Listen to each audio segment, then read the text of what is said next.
Okay, just sent a quick message. So he needs to maintain French throughout the day. Are we live now, Gum? Gum.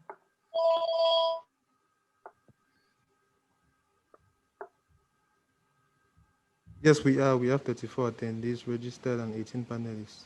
Thank you so much. Colleagues, we'll just give it another minute or so more people can join us. Welcome back.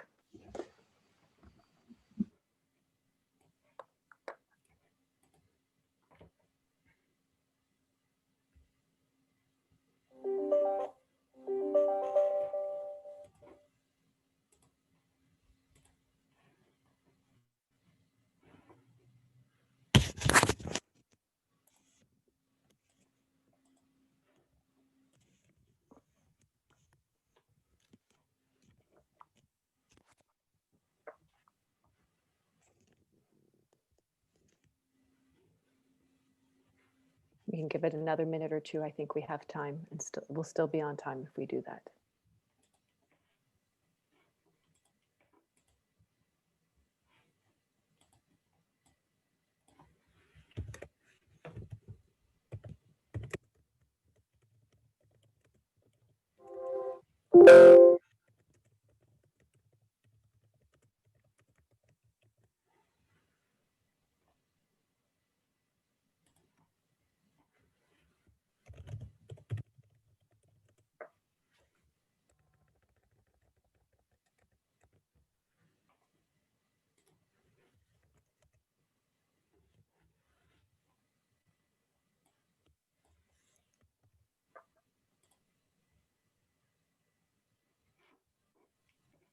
Hello, colleagues.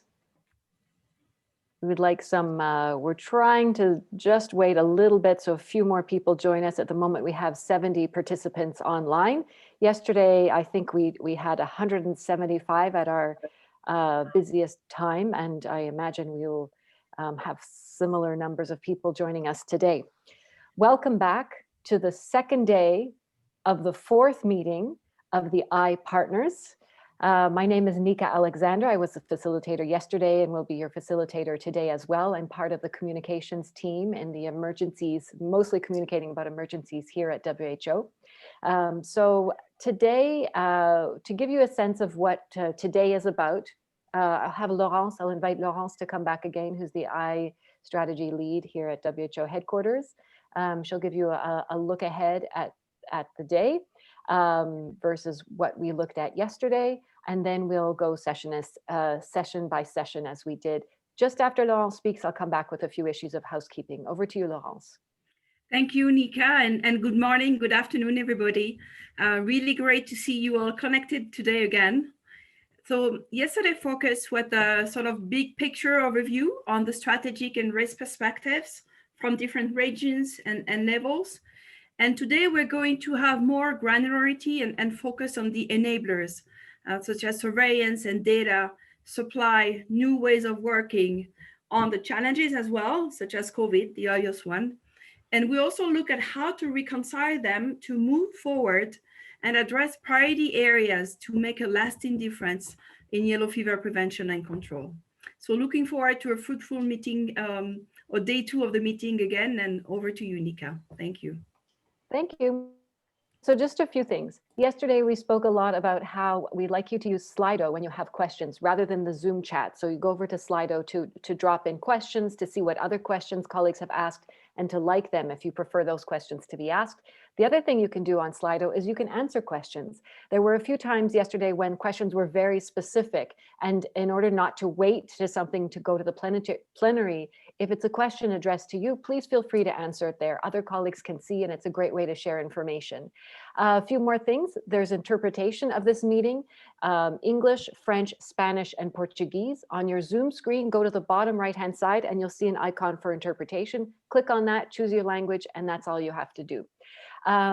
We're very, we were really good with time yesterday. We're hoping we can do the same thing today because there's so many interesting sessions. We want everyone to get a chance to speak. And we also want to hold time for discussions. We don't want to chew into the discussion time. So if everyone can do exactly what they did yesterday, that would be perfect. Sorry, that's my doorbell ringing. And then just to say as well that there's materials that are being shared on the app, on the WHO Events app, and in the Dropbox. So that's a good place to put material and find material as well.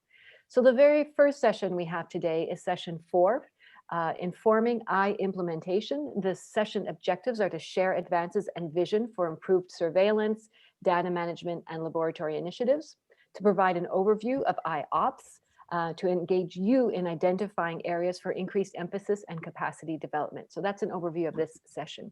We're going to start with a keynote introduction by Seth Berkley, who's the CEO of Gavi, the Vaccine Alliance. He's speaking with us from video. Thank you for inviting me to be part of the annual meeting and address the participants. This is a crucial time to take stock in all that has been achieved in the past 3 years of the I strategy and to look to the priorities moving forward. Partnerships like I are particularly valuable given the unprecedented times we're living in. More children in more countries are now protected against more vaccine-preventable diseases than any point in history. But due to COVID-19, this immense progress is now under threat.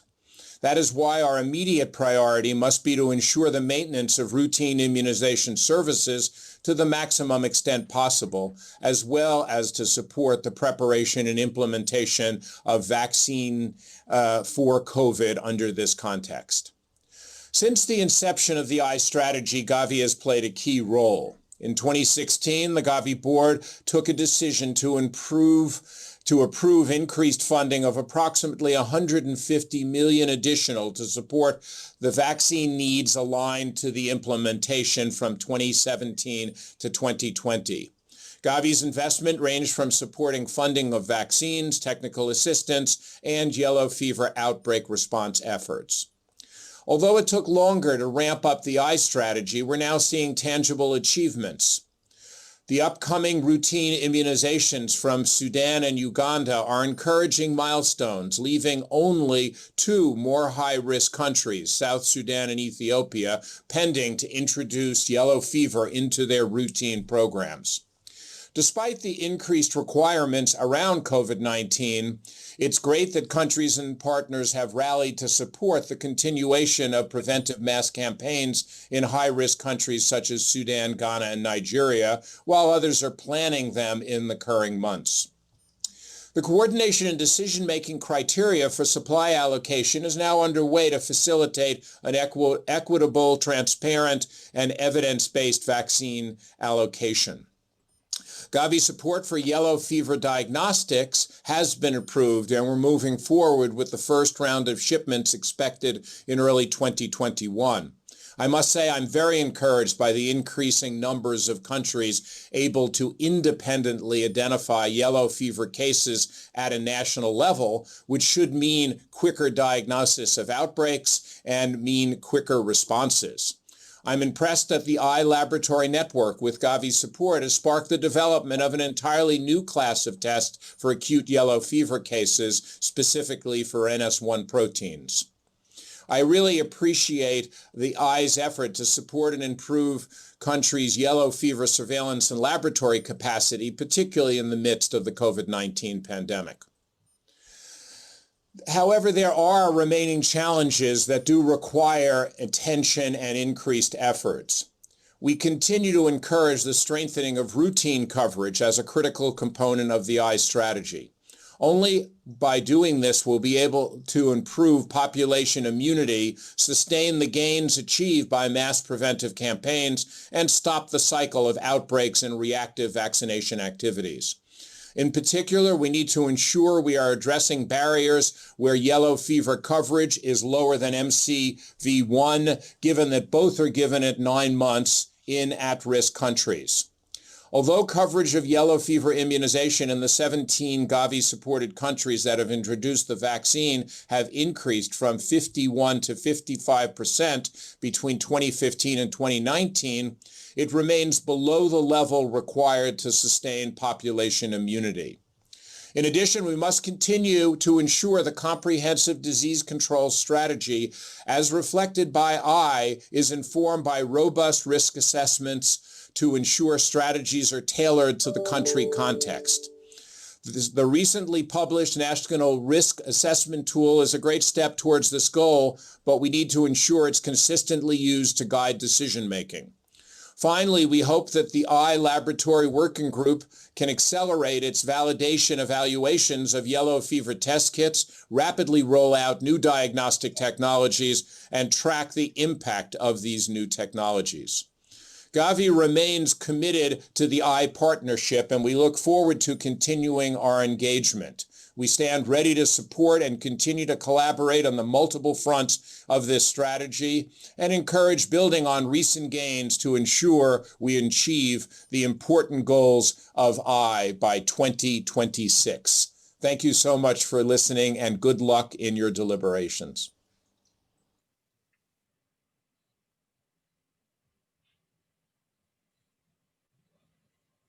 Thank you to Seth and Gavi and to all our partners.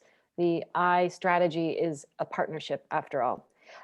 So the next session is from our colleagues in Afro, who will be speaking about yellow fever surveillance and confirmation in the area. They'll be speaking in French, I understand, so please go ahead, and if you haven't done so already, and if you don't understand French, go into Zoom, bottom right-hand side on that main page, you should see a button you can click and choose your language. Alors, c'est à vous, Blaise et Maurice. Oui, merci beaucoup pour ce temps, cette opportunité de pouvoir parler encore aux participants par rapport à la surveillance de la fièvre jaune dans la région africaine. Rapidement, comme on a du temps limité, et on peut passer au deuxième slide. Ici, les slides. Ici, nous voulons essayer de montrer un peu l'impact que la COVID-19 a eu sur la surveillance des maladies évitables par la vaccination en général, mais beaucoup plus particulièrement sur la fièvre jaune. En fait, nous avons constaté que le nombre de cas notifiés pour la fièvre jaune au cours de cette année 2020 a sensiblement diminué par rapport aux années précédentes. Et nous avons constaté une grande diminution, beaucoup plus à partir du mois d'avril, au mois de mars jusqu'au mois de mai. Et c'est justement la période où on avait un confinement qui avait été mis en place. Ensuite, pour ce qui concerne les travailleurs, tous les agents de surveillance, les agents de laboratoire, tous ont été déployés dans la riposte contre les COVID. La majorité des personnes, du coup, les activités de surveillance ont été impactées négativement, mais aussi on ne doit pas oublier que certains personnels de la santé ont été affectés aussi par la maladie à virus Ebola. En dehors de ça, pour ce qui concerne les bénéficiaires, nous devons savoir qu'il y avait eu de la peur aussi des bénéficiaires et les formations qui ne pouvaient plus circuler. Ainsi de suite, on peut passer au slide suivant qui nous montre un peu comment les performances des différents pays pour ce qui concerne la surveillance de la fièvre jaune. Ici, durant toute l'année 2019, on était au-delà des 2000 cas notifiés. Et actuellement, vous voyez, jusqu'au mois de septembre, et en fait, je disais que l'année 2019 jusqu'à décembre, on était au-delà de 12 000 cas notifiés, des cas suspects qui ont été notifiés par les différents pays.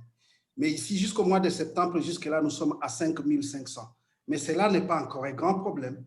Le problème, c'est d'essayer de voir ici les indicateurs liés à la surveillance.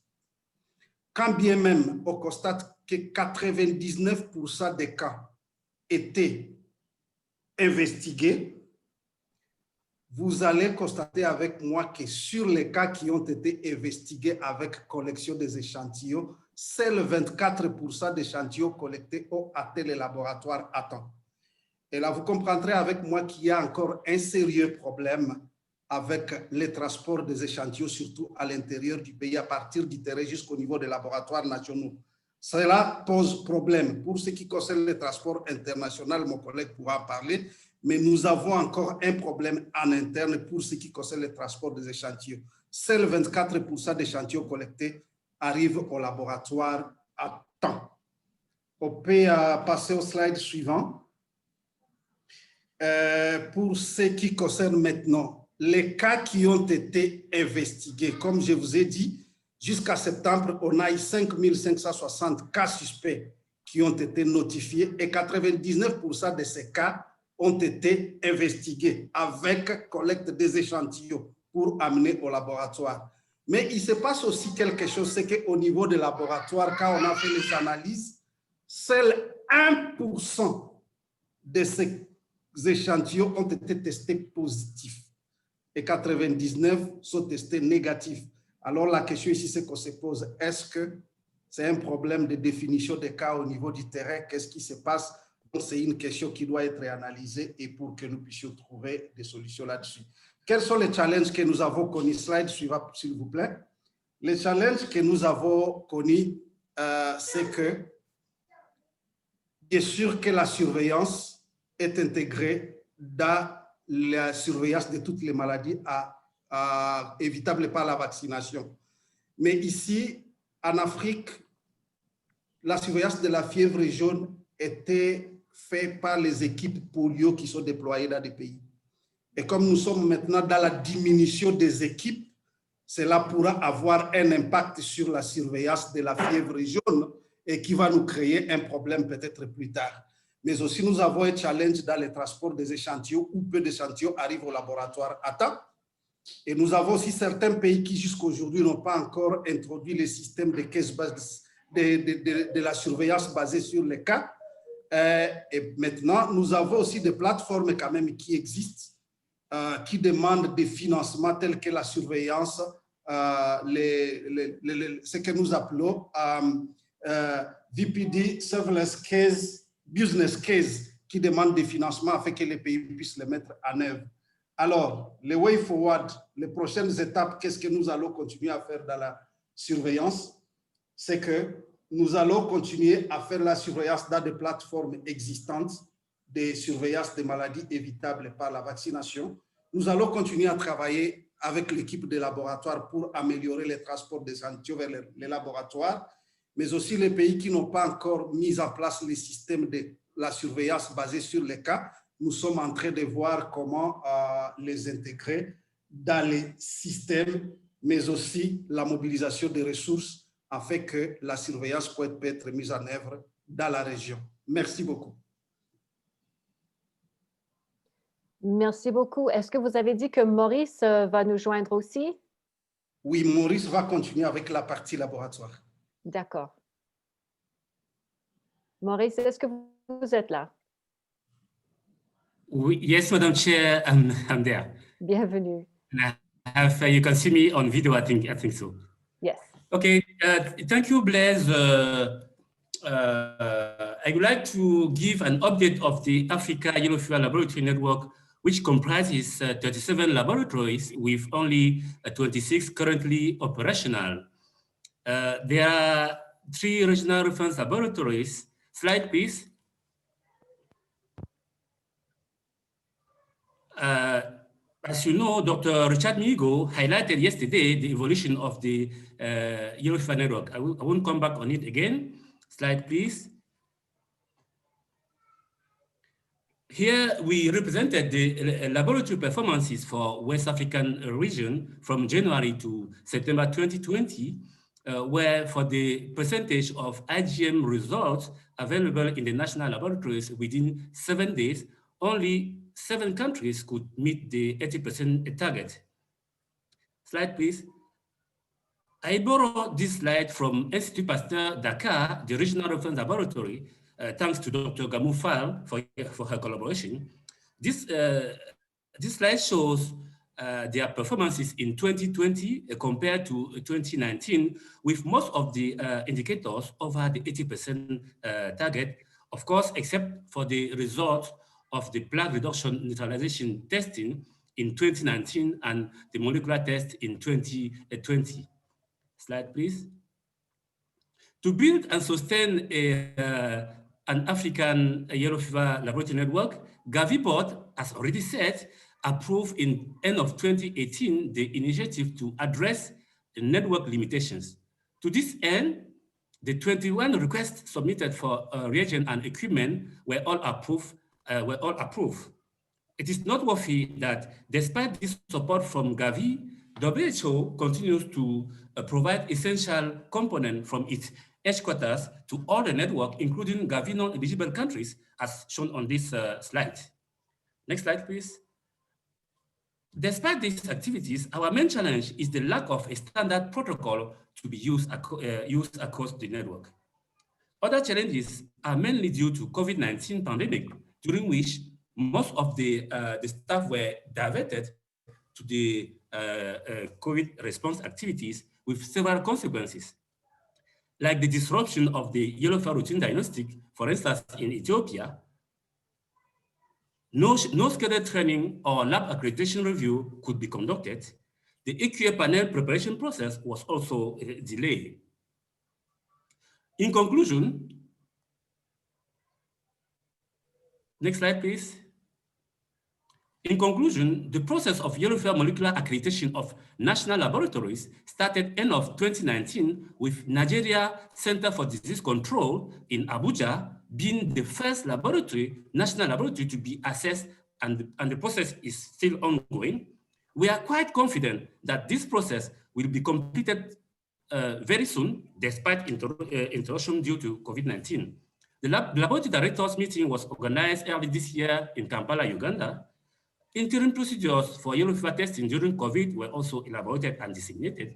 The third regional reference laboratory launched its activity in July.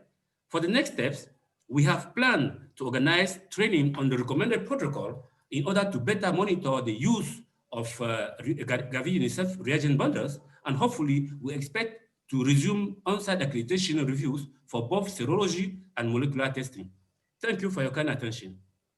Thank you, Maurice. Colleagues, I forgot to introduce our last two speakers, and I apologize. Maurice, who you've just heard, Maurice Demanu, is the Yellow Fever Laboratory Coordinator at WHO Afro, and Blaise Batondoli, who spoke before him, is the I Regional Focal Point in Afro. Thank you both, and we'll be hearing from Maurice again shortly. Next, we're going to have an update on surveillance updates and opportunities. The presenter is Jennifer Horton. Over to you, Jennifer.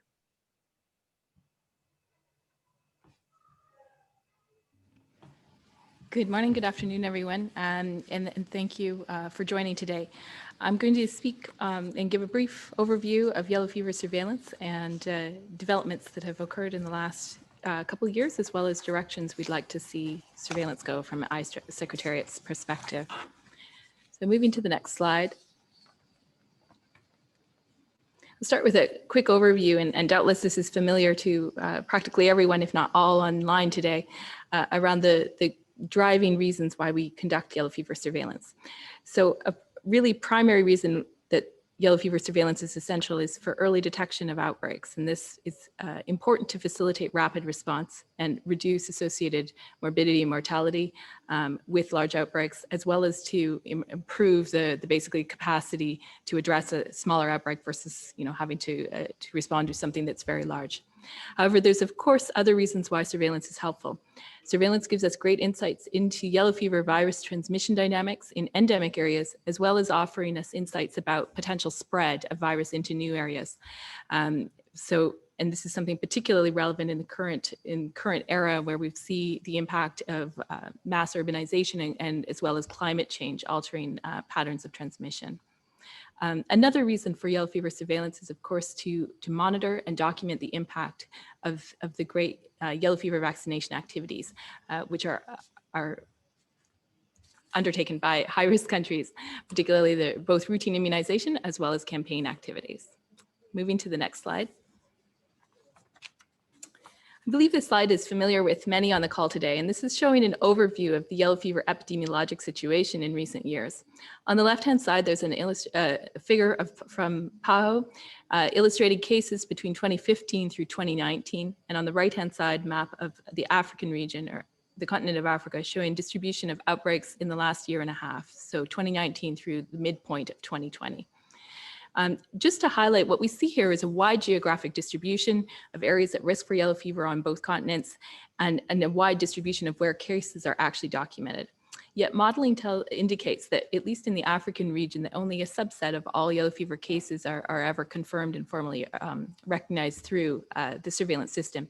And this is due in part to the broad overlap of yellow fever's clinical presentation. Additionally, we see that there's a change in geography, and this is represented both by the cases you see along close to the Atlantic coast in the south and eastern parts of the Americas, as well as the 3 active outbreaks that occurred earlier this year in eastern parts of Africa. Shifting to the next slide. So in order to think about ways to improve surveillance, it's helpful to start by looking at where are we now and what is the current landscape in terms of surveillance for yellow fever and for other diseases. So firstly, there's under the leadership of the IVB program at WHO, the Immunization Agenda 2030 that has comprehensive vaccine preventable disease surveillance component to it.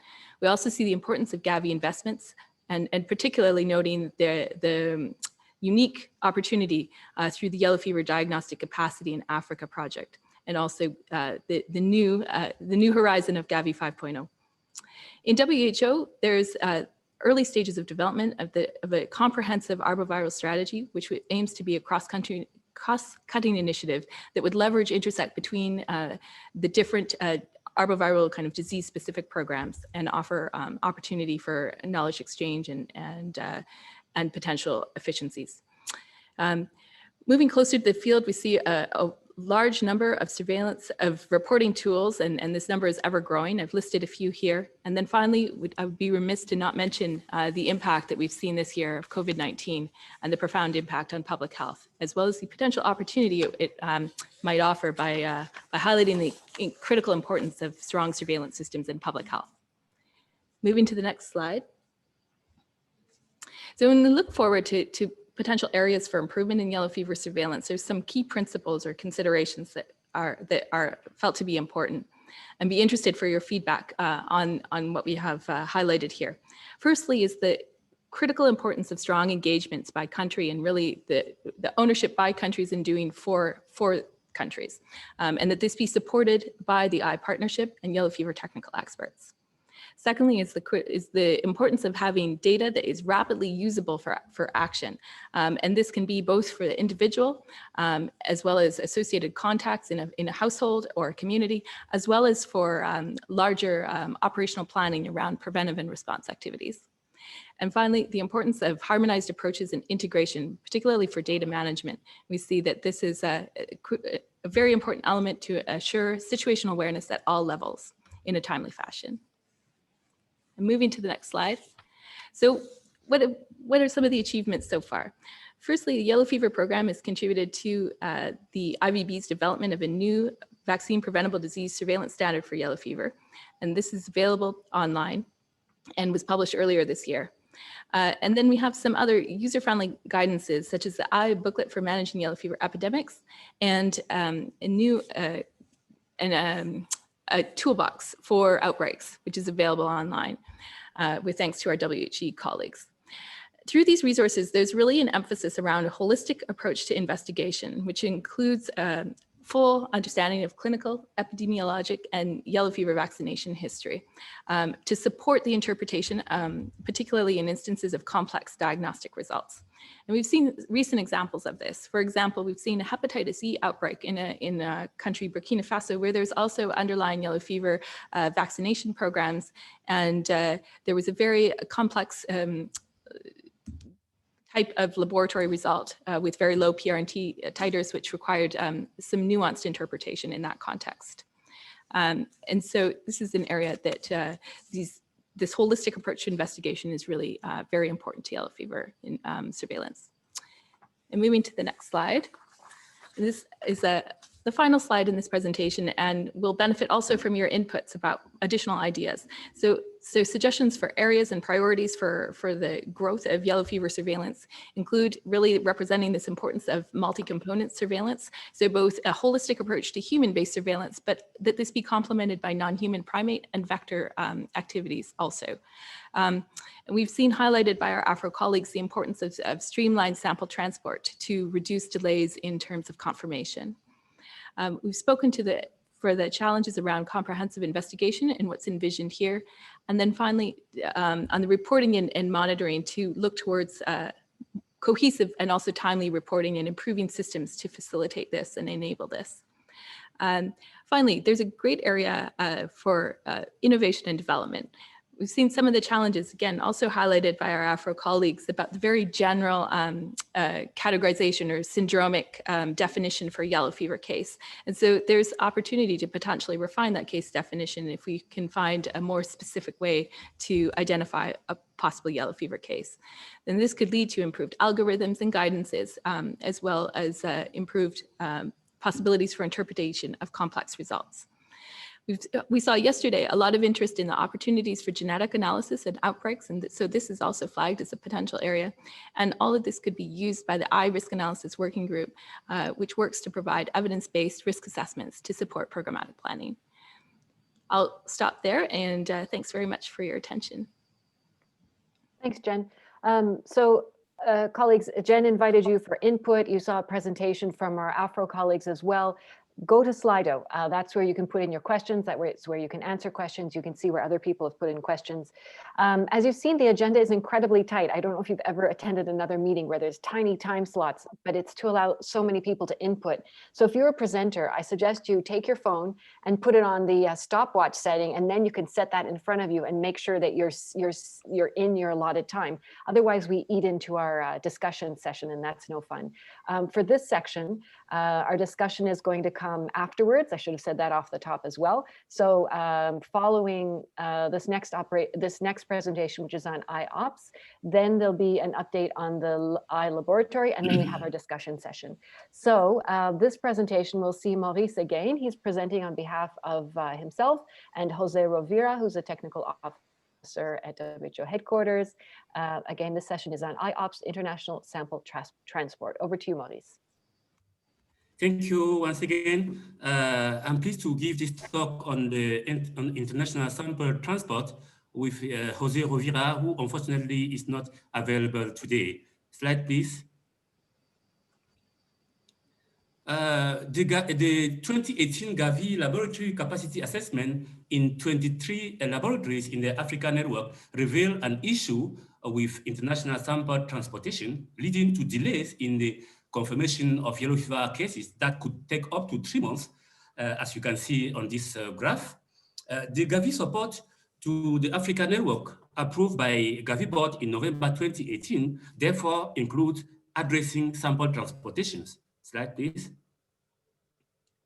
The I strategy operational response, IOPS, created end of 2019 is therefore the solution to support international shipment of samples between national laboratories and regional laboratories in order to reduce the transport time.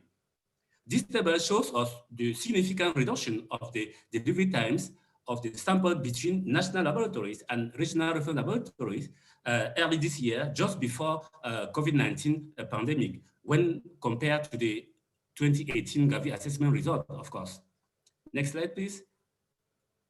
During COVID-19 peak activity, operational response supported several shipments for confirmation, quality control, and external quality assurance panel preparation process, both by air and even by road, as you can see on this slide. Next one, please. In conclusion, the summary of the IOPS activities during 2020 is as follows. 17 countries submitted requests with 15 completed for a total of 29 shipments performed with an average of 4 days, 4 days transport time, and an average of 19 days once the initial request was received by IOPS. The observed delays are mainly due to several reasons, like lack of available flights, refusal of category B samples by airlines, or national authorities refusing export of sample, etc. A total of $70,000 were spent on this activity, of course supported by Gavi funds, and therefore saved by participant laboratories and countries. It is noteworthy that IOPS has also pre-positioned triple packaging to facilitate shipment process at national levels. The main challenges encountered for this activity is the limited transport capacity during the past 8 months due to border closures, lockdowns, and airline restriction because of COVID-19. That, of course, makes shipment internationally very challenging because of irregular timelines as well as regular delay by airlines. Some shipments, as you know, as you saw earlier, were organized by road, thus requesting additional support from police and custom endorsement. As you know, many laboratories are still giving priority to COVID-19 testing. For the next step, it is important for us to sensitize all the laboratories for more ownership of the IOPS procedures and ensure that all the laboratories are equipped with adequate triple packaging. Thank you for your attention. Over to you, Madam Chair. Thank you. Our next presentation is from Mick Mulder's Laboratory Technical Working Group and WHO headquarters. It's an update from the iLaboratory Technical Working Group, Advances in Laboratory and Diagnostics. Over to you, Mick. Thank you very much, Nika. Welcome. It's really great pleasure to be here in this meeting. Sorry, that's all online, but I think we have a really great group of people together. I'm updating you on the iLab Technical Working Group, Advances in Strengthening Yellow Fever Diagnostics. We had a meeting, an annual meeting 2 weeks ago, preceding this partners meeting. And what we discussed are a couple of things that are related to laboratory diagnostics. And as you know, having high quality lab diagnostics is absolutely critical to have a good understanding of what is going on with yellow fever, as only lab diagnostics can confirm clinical suspicion. And you may know the clinical progression being biphasic. You have viremic phase, where you have the virus replication in the host with only general symptoms, and an intoxication phase where the virus has already been cleared, but then only the jaundice will appear, and that's the difficulty of diagnostics. Many diseases show these similar clinical symptoms like jaundice. And so therefore, it's important to understand what kind of situation we're dealing with and having early stages of the outbreak confirmed by the lab. So reliable, timely, and complete surveillance data is critical with laboratory diagnostic testing to guide the yellow fever control programs. And that's so it's interlinks with the surveillance program that Jen was already talking about. We coordinate from WHO side a global yellow fever laboratory network. We have Maurice Dimano and Jairo Mendes, both representing the regional lab nets from the African region and from the Americas. And thank you for them for moving forward in strengthening laboratory capacity. We're trying to capitalize on investments made earlier on the global polio and the global measles rubella laboratory network to make sure that this infrastructure is being used as much as possible. And in this way, we can standardize procedures and protocol, develop and validate novel methods, and support capacity building through training. It's a multi-tiered structure with global specialized lab at the CDC Fort Collins, the regional reference laboratories in the African region, the collaborating centers in the Americas, and in total we have more than 65 national laboratories in about the same number of countries. The Lab Technical Working Group that has been convened since 2016, it tries to address several different challenges for the global yellow fever laboratory network. These are pertaining to diagnostic capacity, to improve it so that we have reliable and timely yellow fever lab results. Many of the labs have been underperforming, and even countries with high risk for yellow fever did not have a national laboratory for yellow fever diagnostics.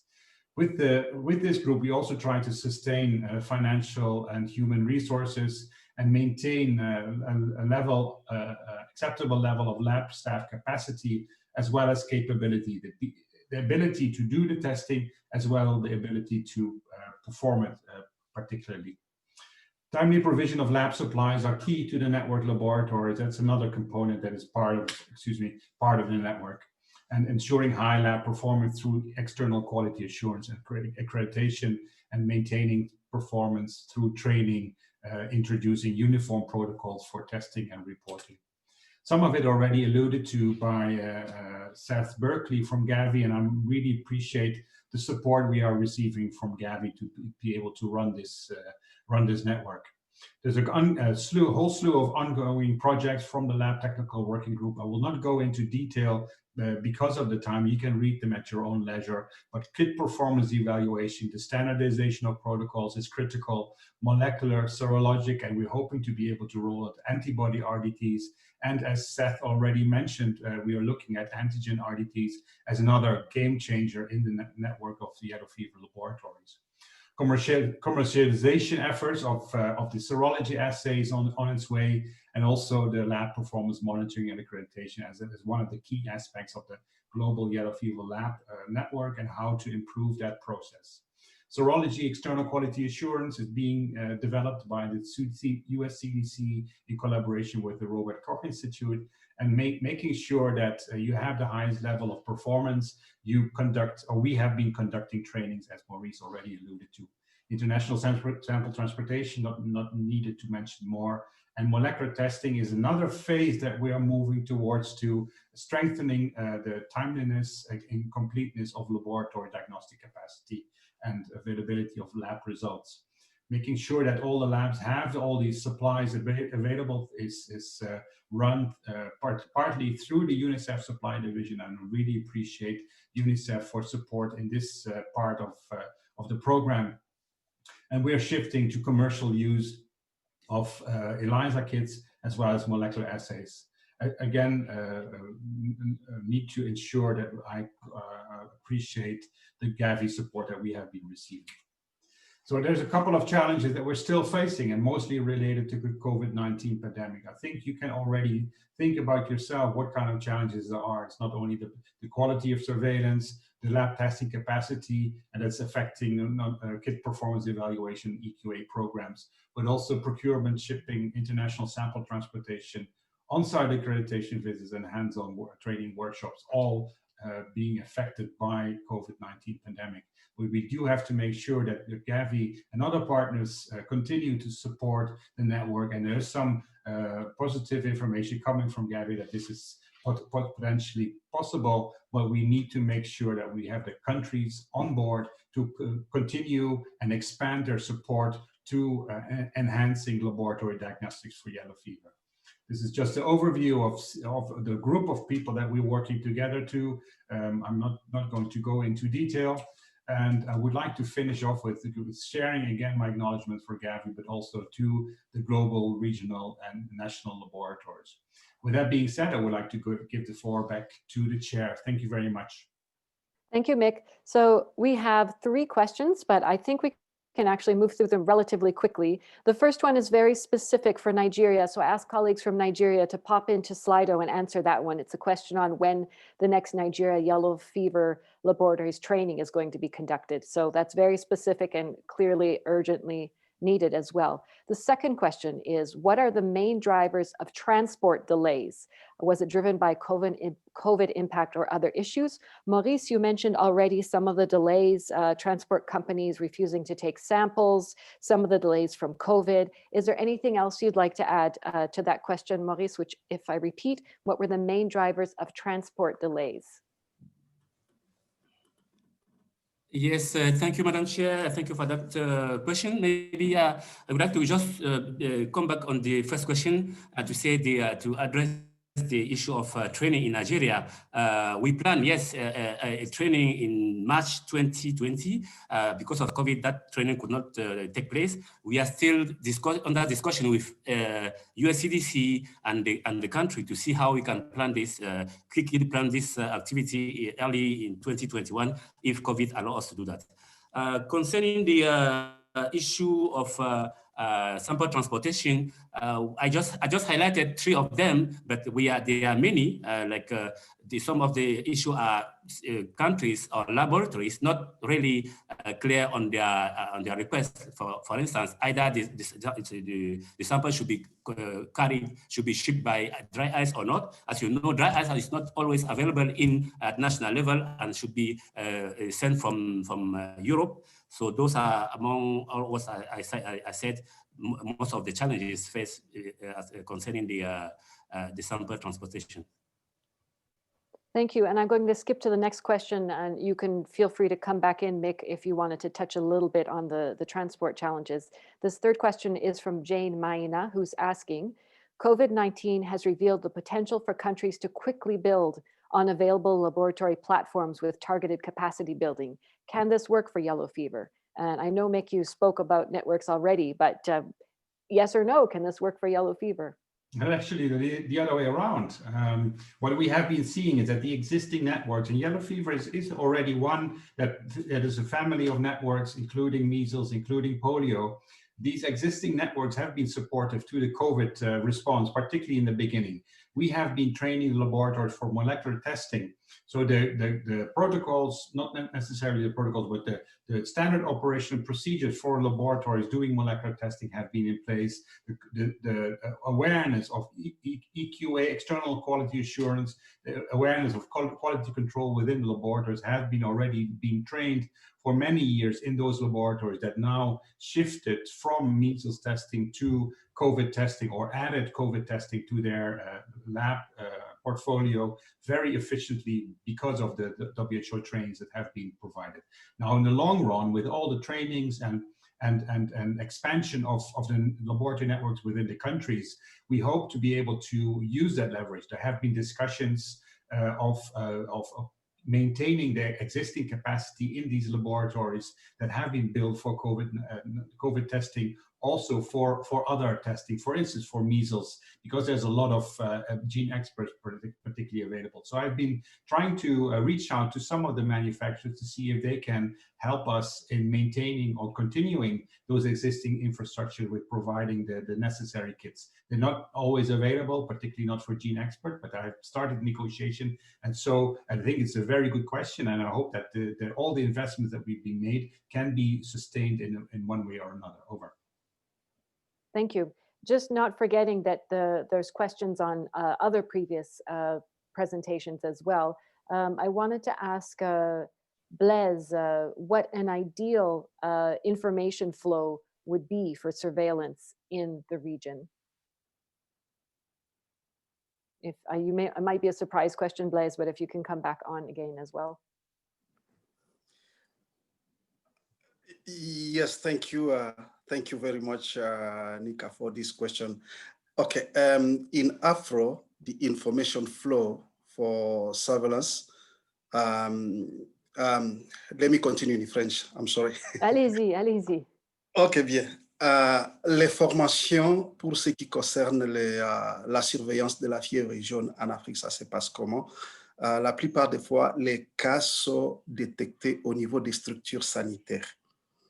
En fait, au niveau des consultations OPD. Et quand on a reçu un malade et on a constaté, on a suspecté un cas de fièvre jaune, on appelle l'épidémiologiste du district de santé qui vient directement avec la fiche d'investigation. On investigue le cas et puis on collecte les et on les garde dans les conditions requises au niveau de la zone de santé jusqu'à ce que le moyen de transport soit trouvé pour amener au laboratoire. Alors parfois, certaines zones sont des zones difficiles d'accès. Pour que l'épidémiologiste accède à la structure sanitaire, ça demande beaucoup de temps. Parfois, dans d'autres structures sanitaires, les moyens de communication font défaut. Quand on a détecté un cas, il faut appeler l'épidémiologiste qu'il vienne. Le temps de communiquer, ça demande aussi d'autres problèmes.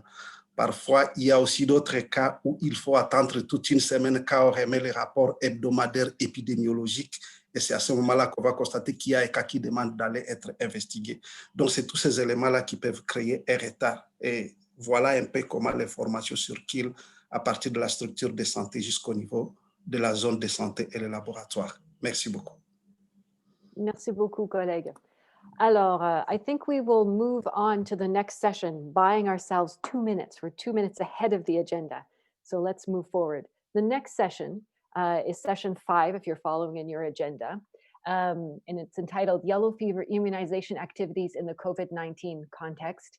And that's what the objectives of that session are, to update on the impact of COVID on yellow fever immunization, to understand country challenges and solutions to the implementation of both routine and campaign vaccination, and to determine the way forward to facilitate quality, safe implementation led by countries. The first person we will hear from is Diana Chang-Blanc, presenting on immunization program during the COVID-19 pandemic.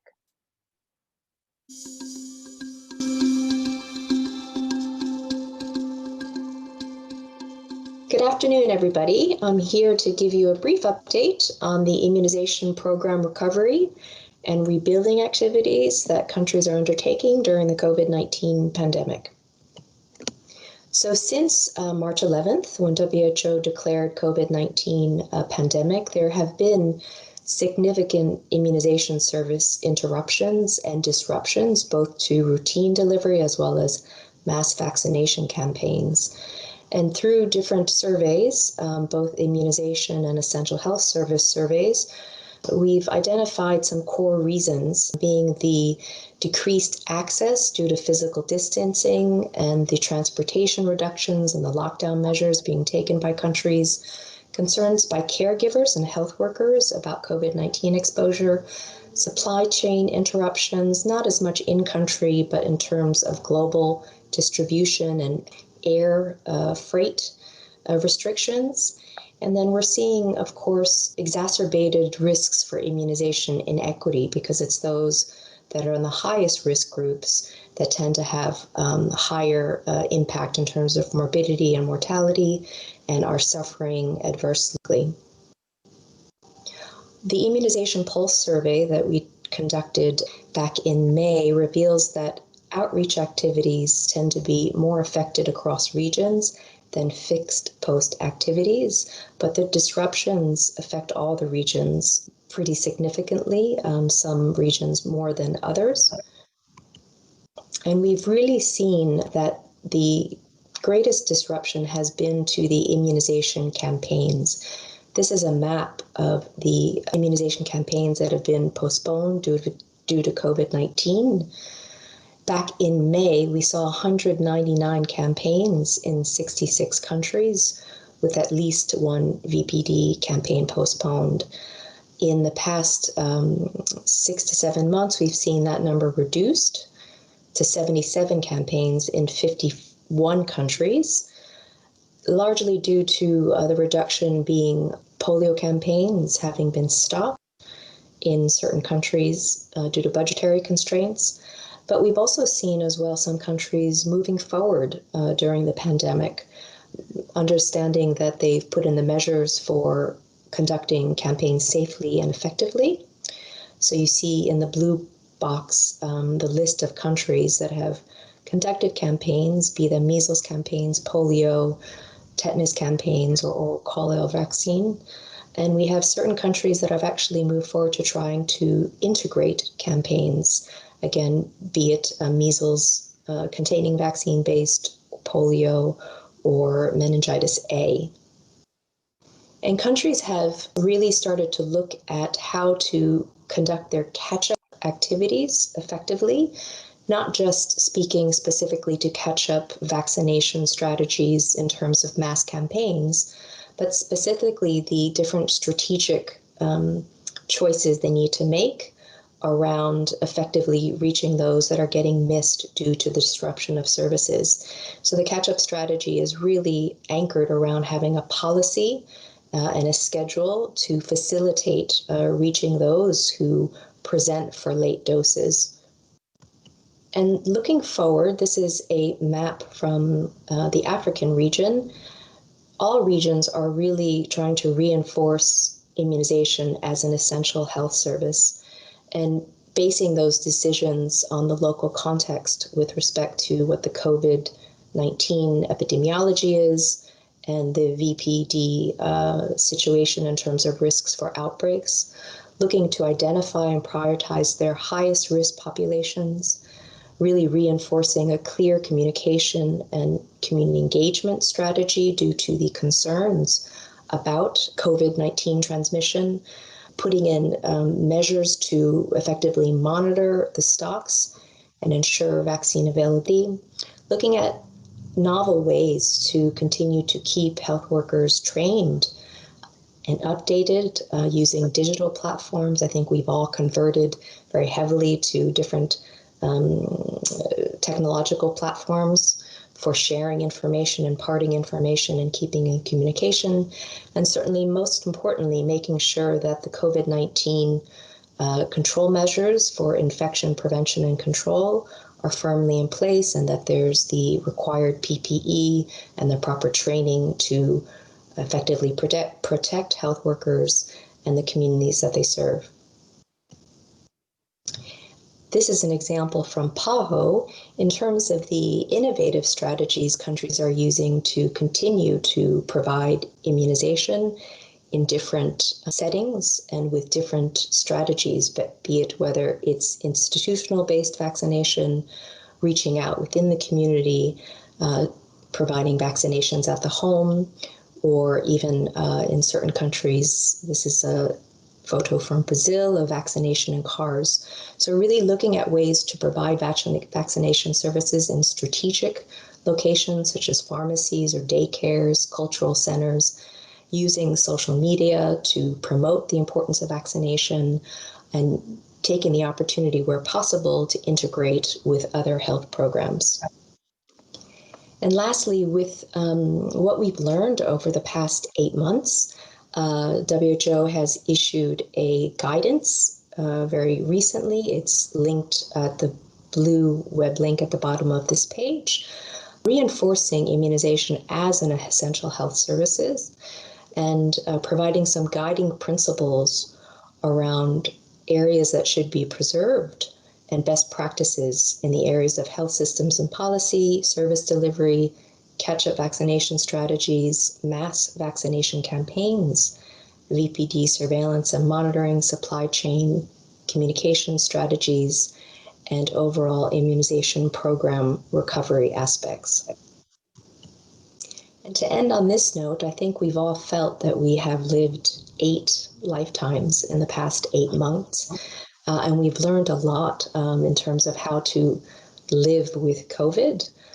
So moving forward, I think countries will continue to integrate that learning and collectively identify best practices and share ways of innovation to preserve immunization services. Thank you very much.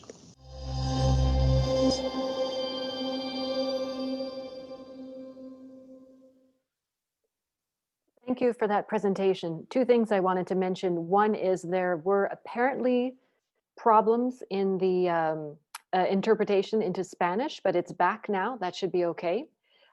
Secondly, in her presentation, Diana mentioned how WHO used the word pandemic in March, and just using my chair's prerogative in our extra minutes to say that WHO actually raised the largest alarm bell we have under the international health regulations, which was to declare a public health emergency of international concern, which the DG did on the 30th of January. But we saw that some countries didn't really hear that alarm bell, and you can see that intervention sort of took off once we started to use the word pandemic, and that's something that we'll be examining and looking at again as we review IHR and how people hear IHR and how it's used. So next session, after that little explanation, the next session is preventive and reactive mass vaccination campaigns. Remember, you can drop in your questions and then we'll answer them at the end of this and the following session. We have Richard Mehigo, who you heard from yesterday as well, who is the Program Area Manager, Immunization and Vaccine Development, WHO AFRO. Over to you, Richard.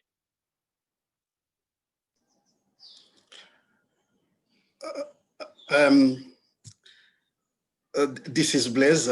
I'm sorry, Blaise, c'est à vous et vous présentez en français? Exactement. D'accord. Okay. Je voudrais présenter les excuses de Dr. Richard Mihigo qui est pris par l'Assemblée régionale de la santé et je vais faire cette présentation à sa place. OK, merci encore une fois, chers collègues, chers participants, pour cette opportunité. Nous allons essayer de voir un peu, parler un tout petit peu de campagne préventive et réactive contre la fièvre jaune dans la région africaine. Les slides suivants, s'il vous plaît. Et pourquoi ces campagnes de vaccination? D'abord, nous devons retenir que le vaccin anti-amaryle, il est disponible et il a montré son efficacité depuis les années 1930. Et il a déjà été prouvé qu'une seule dose de vaccin anti-amaryle procure une immunité pour toute la vie. Surtout quand la couverture vaccinale, quand il s'agit de campagnes de masse, quand la couverture est supérieure à 80%, on peut se rassurer qu'on a immunisé à totalité les personnes. Ce qui voit que dans les schémas que vous allez voir d'en bas, ça montre un peu l'importance de combiner les campagnes de vaccination avec le renforcement de la vaccination des routines. Seules les campagnes de vaccination ne peuvent pas résoudre les problèmes et seule la vaccination des routines ne peut pas résoudre les problèmes. Mais quand on a combiné les deux, on a une immunité totale pour une bonne protection de la population. Slide suivant. Les campagnes de masse contre la fièvre jaune ciblent beaucoup plus les personnes âgées de 9 à 60 ans, de 9 mois à 60 ans. Contactez que dans la vaccination même des routines, la vaccination anti-amaryle est donnée aux enfants à partir de 9 mois. Et c'est là, quand on organise des campagnes de vaccination de masse, on arrive à atteindre tout le monde, même les populations vulnérables, les enfants de la rue, les populations déplacées, tous, on a la chance de les atteindre afin de se rassurer que tout le monde a été vacciné et que l'immunité de chacun est bien protégée. Et pour que cela soit vraiment efficace, quand on a essayé de vacciner tout le monde, on a l'assurance qu'on a un bon contrôle sur les épidémies de fièvre jaune et que toutes les populations vulnérables deviennent de plus en plus inexistantes. Mais aussi, dans les campagnes de vaccination, il y a toutes les ressources. Les gens se mettent ensemble afin de mettre les ressources disponibles pour vacciner tout le monde. Et ici, nous avons toujours apprécié ce qui est donné actuellement, surtout pour les pays éligibles par Gavi. Les 0,65 $ par personne ciblée ont toujours aidé à couvrir la vaccination chez tout le monde. Mais aussi, ce qu'on a toujours constaté, c'est qu'il y a toujours un engagement de tout le monde, ministère de la Santé, partenaires et tout le monde, on est engagé à ce que nous puissions mettre en œuvre les campagnes de vaccination de masse. Slide suivant, s'il vous plaît. Pour ce qui concerne la portée des campagnes de vaccination de masse, comme je l'ai dit tantôt, l'immunité devient garantie chez tout le monde et on se rassure que tout le monde est vacciné lorsque, après avoir conduit des campagnes, on continue avec le renforcement de la vaccination des routines. Nous avons vu ici avec l'initiative Fièvre jaune qui a vacciné la majorité des pays en Afrique de l'Ouest depuis les années 2007. Actuellement, parce que la couverture vaccinale des routines reste encore faible, on commence à constater des cas de fièvre jaune qui sont rapportés dans ces pays. Récemment, je crois que nous avons la situation actuelle au niveau du Sénégal. On a connu l'année passée la situation au niveau du Mali, au niveau de la Côte d'Ivoire, alors que ce sont des pays qui ont déjà organisé des campagnes de vaccination avant. Mais quand on ne renforce pas la routine, on a toujours des risques de connaître des situations pareilles qui peuvent arriver de temps à autre. On peut passer au slide suivant, s'il vous plaît. Ici, en région africaine, qu'est-ce qui a déjà été fait depuis l'initiative Fièvre jaune en 2017 jusqu'à cette année 2020? La majorité des pays en Afrique de l'Ouest ont déjà eu à conduire des campagnes de vaccination. Sur la carte, tout partout, vous allez voir coloré en couleur verte ce sont des pays qui ont déjà conduit des campagnes de vaccination, qui ont déjà couvert tous les pays avec des campagnes. Et là où c'est en jaune, c'est les pays qui sont en train de mettre en œuvre actuellement les campagnes de vaccination. Et quand la stratégie AI avait commencé, il y avait 13 pays qui devraient conduire des campagnes de vaccination. Avec ça, l'Angola a déjà conduit les campagnes et le Ghana vient de terminer depuis la semaine passée. Et actuellement, nous sommes en train de travailler avec le Nigeria et la RDC pour continuer avec les campagnes, comme ce sont des campagnes qui se déroulent pendant plusieurs années au Nigeria et en RDC. En 2021, nous avons le plan de vacciner, continuer avec les campagnes au Nigeria, mais aussi ajouter la République du Congo qui va vacciner dans tous les pays et le Soudan qui va continuer avec les campagnes. On avait le plan de continuer avec la campagne en Éthiopie. Et jusqu'à présent, les applications pour envoyer à Gavi sont déjà préparées, ils sont prêts pour être soumises, mais jusqu'à présent, les pays n'ont pas encore pris la décision, n'ont pas encore pris ça parmi les priorités pour que cette application soit soumise afin de conduire des campagnes aussi en Éthiopie. Par contre, il y a des campagnes réactives qui ont déjà été conduites en Éthiopie suite à des cas des épidémies qu'on avait connus dans ces pays. L'Ouganda a déjà pris la décision, les applications ont été soumises à la fenêtre du mois de septembre et avec un plan de commencer les campagnes à l'année 2022. Slide suivant, s'il vous plaît. Ici, ces schémas, on est en train de les voir depuis hier. On est en train de le voir, c'est les plans de campagne que nous allons mettre en œuvre jusqu'à l'année 2022. Bien sûr qu'avec les campagnes qui étaient prévues à 2019, on les a renvoyées à 2020. C'est le cas de Ghana. Ghana vient de terminer la RDC. Le Nigeria, qui avait connu aussi certains cas de campagne qui ont été reportés à cause de la situation de COVID-19. Mais on va continuer à 2021 et avec 2022. Et ce qui est encore beaucoup plus important, c'est de voir que les pays qui doivent conduire des campagnes de vaccination ont déjà eu quand même le plan de la mise en œuvre de la stratégie dans ces pays. Au moins 12 pays en Afrique ont déjà leur plan finalisé pour la mise en œuvre des campagnes et puis la mise en œuvre de toute la stratégie AI dans ces pays-là. 4 sont déjà validés par le ministère de la Santé, mais nous sommes en train de travailler encore avec d'autres pays. On peut passer au slide suivant pour voir à quel niveau nous sommes avec les mises en œuvre des plans qui restent. Au niveau du Nigeria, on a déjà travaillé jusqu'à ce que le Nigeria a pris la décision qu'on puisse organiser encore un relancement de la stratégie, mais cette fois-là au niveau sous-national, qu'on puisse aller au niveau des États afin que la stratégie soit validée dans ces pays-là. Au niveau de la RDC, le plan est déjà mis en place pour que les campagnes puissent aller jusqu'à l'année 2024, les campagnes qui commencent à l'année 2020, quand bien même on a des difficultés à démarrer pour l'instant.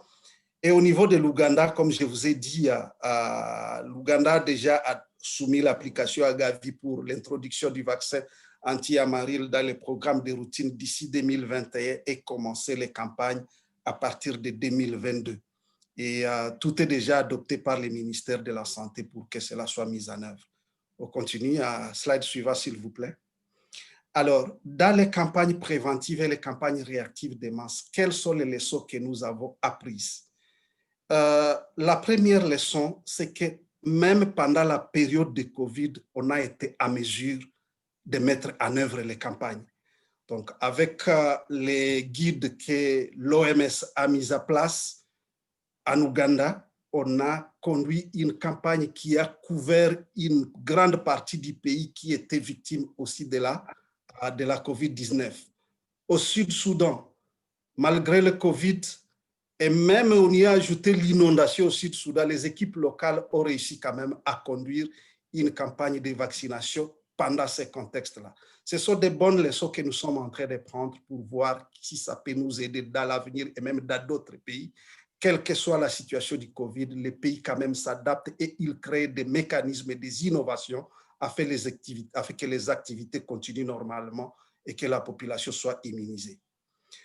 Une autre leçon que nous avons appris, c'est que nous pouvons encore économiser le temps et économiser les fonds en intégrant les activités ensemble pour ce qui concerne les campagnes. Nous avons vu au Nigeria où, à Anambra, la campagne contre la fièvre jaune a été intégrée avec campagne méningite et ça s'est bien passé. Et on a vu d'autres méningites rougeoles qui ont été mises ensemble. Et cela, ça nous donne une leçon de voir que malgré le temps perdu, on peut encore récupérer ce temps en intégrant les activités ensemble. Il y a aussi la RDC qui est en train de saisir l'opportunité de la campagne pour récupérer aussi les 0 doses de la rougeole. Et aussi, nous avons connu en Éthiopie et dans d'autres pays, au Nigeria, l'utilisation des vaccins qui est disponible dans les pays pour répondre aux urgences. On est en train de les voir actuellement au Nigeria et en Éthiopie, ça s'est fait. Slide suivant, s'il vous plaît. Alors, les challenges que nous avons connus, c'est Covid, les campagnes reportées, mais le grand problème, c'est que les coûts additionnels sur les campagnes de vaccination à cause des équipements PCI et les équipements de protection des personnels, notamment les masks et les hand sanitizers. Et les vaccins, la disponibilité des vaccins, comme nous sommes en train de les connaître actuellement, la demande est tellement élevée, tandis que l'offre est petite. Les vaccins produits restent encore insuffisants par rapport à la demande des pays. Et aussi, les priorités de la stratégie est parfois qui ne cadrent pas avec les priorités de certains pays. Enfin, le dernier slide, s'il vous plaît, pour continuer, le next step, c'est que nous sommes en train de voir par la suite si nous allons documenter les leçons apprises et les bonnes pratiques que nous avons connues dans l'implémentation de campagnes de vaccination pendant la COVID. Et nous allons voir comment continuer à faire intégrer les activités ensemble et planifier surtout les stratégies de la mise en œuvre de la stratégie AI avec les priorités du pays. Cela va nous permettre de mettre en œuvre la stratégie dans les jours qui suivent. Avec ça, je vous remercie. Merci beaucoup. Merci, Blaise. And it's so encouraging to see that vaccination campaigns can continue despite COVID. I think that's a muscle that we have to continue to use because when COVID vaccines start rolling out, we'll need to use those. We'll need to use all those mechanisms. So it's a win-win-win. Our next presentation, our next presenters, it's 2 people we will have who are able to join us in person. We have Kate O'Brien, who's the director of WHO's Department of Immunization, Vaccines, and Biologicals, and Robin Nandy, principal advisor and chief of immunization at UNICEF. They will give us a global perspective. Kate and Robin, it's over to you now. Thanks so much. Really such a pleasure to be here. And Robin and I together will cover a few points that we'd really like to make about the essential immunization program and sort of where all of the yellow fever vaccine work is kind of landing in that broader context. So I think what's really important is for us to kind of anchor our point of view on what was happening before COVID hit all of us in the whole world and the immunization program. And we know from the coverage analysis that we release every July that in 2019, the program was still rather sort of flat-lined around about an 85% coverage for DTP3 vaccine. It was 87%, which is where we've been for the past decades, which doesn't mean that we haven't been making really substantial progress in countries that have had a lagging immunization program. But it does mean that especially for countries that have a very rapidly rising birth cohort, even just holding steady is requiring ever increasing resources. And what those kinds of coverage numbers don't express is the number of new vaccine introductions that have been happening, which continue to increase. And of course, then the breadth of protection for kids is ever increasing. For those who are getting immunized, they're being immunized against an ever greater fraction of vaccine preventable diseases, including for yellow fever. And then COVID hit. And so our focus has been so much going into this next decade on identifying zero-dose children, which are really coming from zero-dose families, zero-dose communities, those families and communities that have not just no immunization routine services for the kids in their families, but all of the other services that they should be provided through primary health care and otherwise.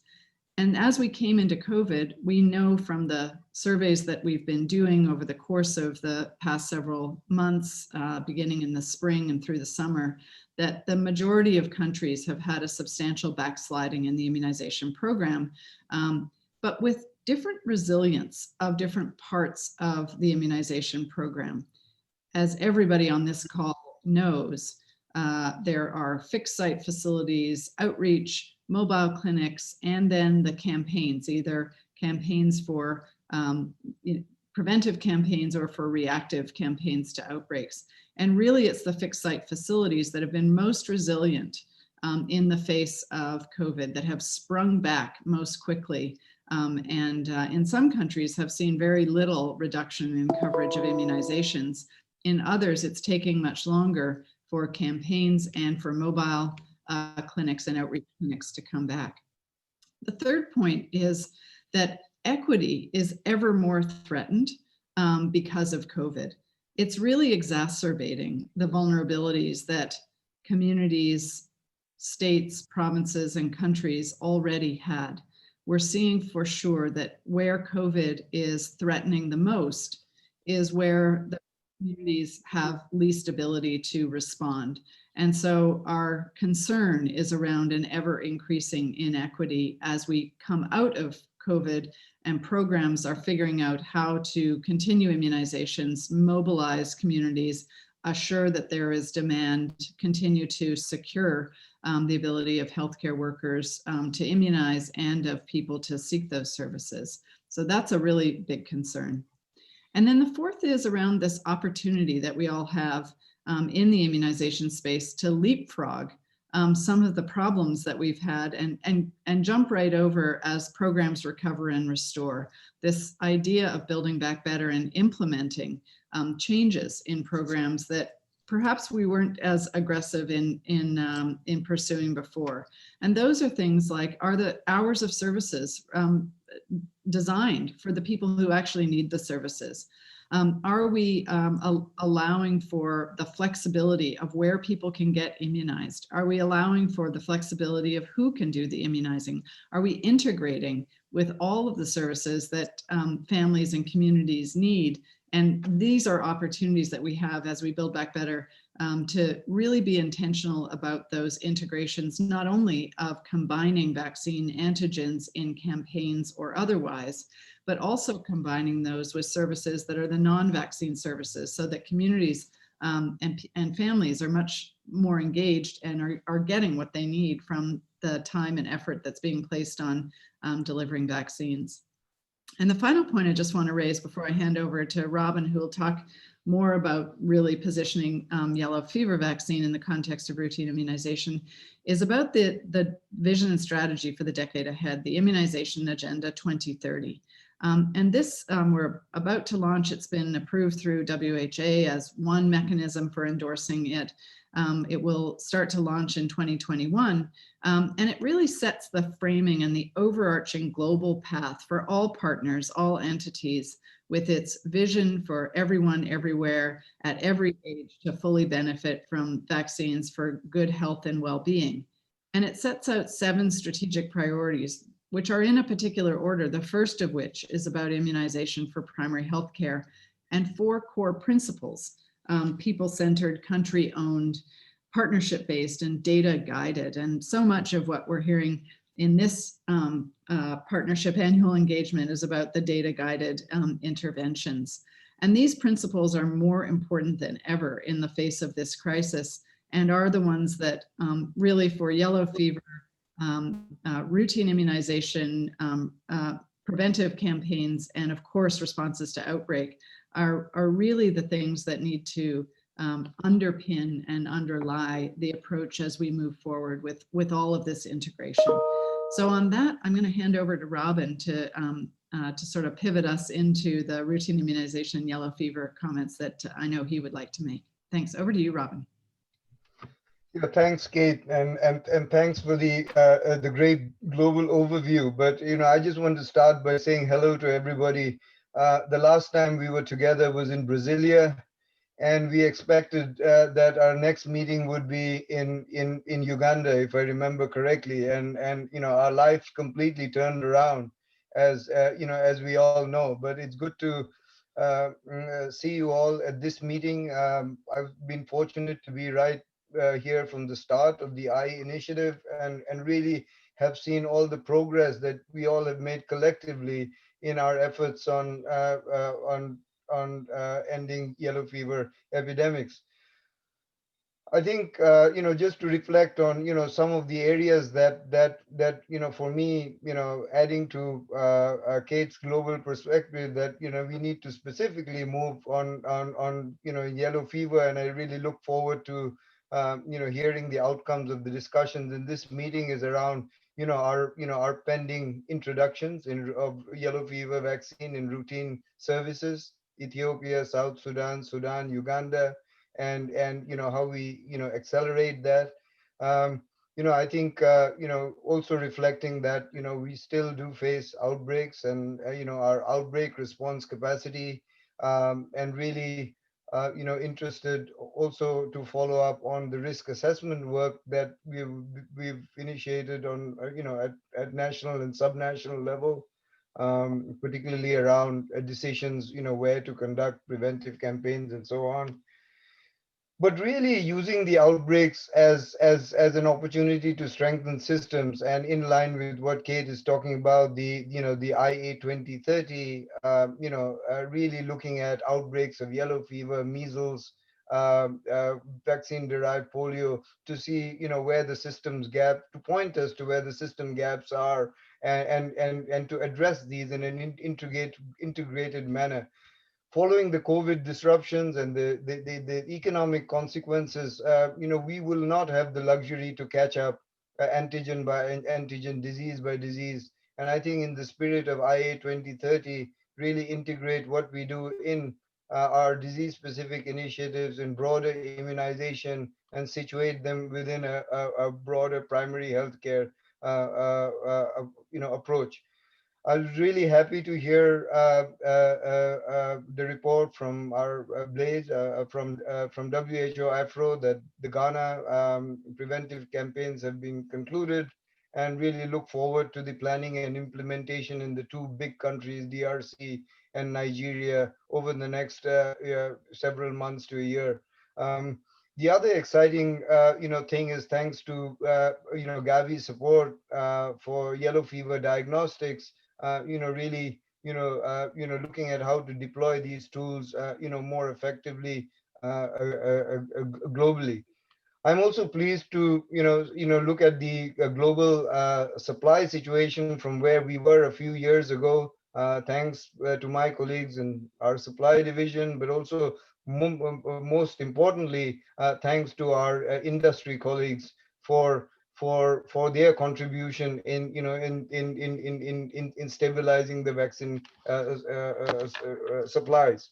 So I'm going to end here saying that let's take the opportunities, as Kate said, to reimagine, try to cover our equity gaps at the outset and not as an afterthought. Look at opportunities for integration, and really come together to build back better. IA 2030 it provides the opportunity, and let's all remember, it is our document, it's our guiding light. It's not specific to one or two agencies. It's the vision for the entire immunization community moving forward. And from a UNICEF perspective, we look forward to working with you all on moving this agenda. Really happy to be able to be with you today. Thank you so much. Thank you, Robin. Thank you, Kate. Thank you to all the presenters in this session. So we've come to the end of this particular session, which means it's time for discussion and for your questions. There's a couple of questions that we've had in Slido, and you can zip over there now and add some more questions if you have. This one's sort of an overview campaign and was touched on a little bit already. I think Blaise mentioned the cost of campaigns now with the PPE and sanitizer and other things added to usual campaigns. This person's question is, mass campaigns cost about 65 cents per vaccine dose. How much is the total cost, including shipments, doctors, nurses? Do we have an estimate for that? Don't know who would take that question.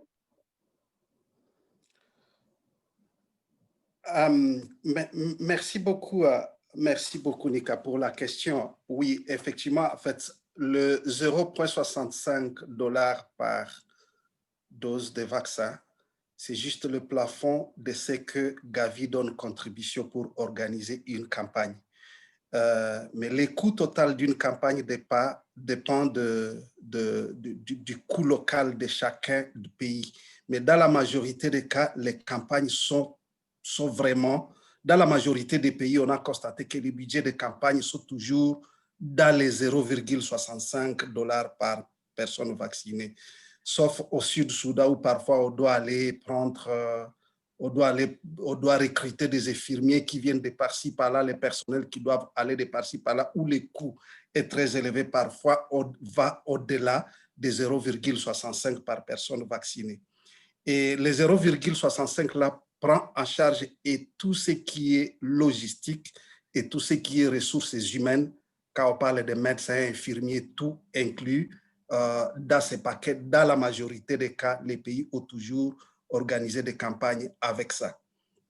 Mais avec la situation actuelle de la pandémie Covid, quand on y ajoute les masques, les gels hydroalcooliques, tout ce qui est équipement PCI pour répondre à une campagne, ces 0,65 sont vraiment insuffisants. Je dis bien insuffisants, parce qu'il faut aller au-delà même de 1 $ par personne vaccinée. Et c'est la question que nous sommes en train de nous poser.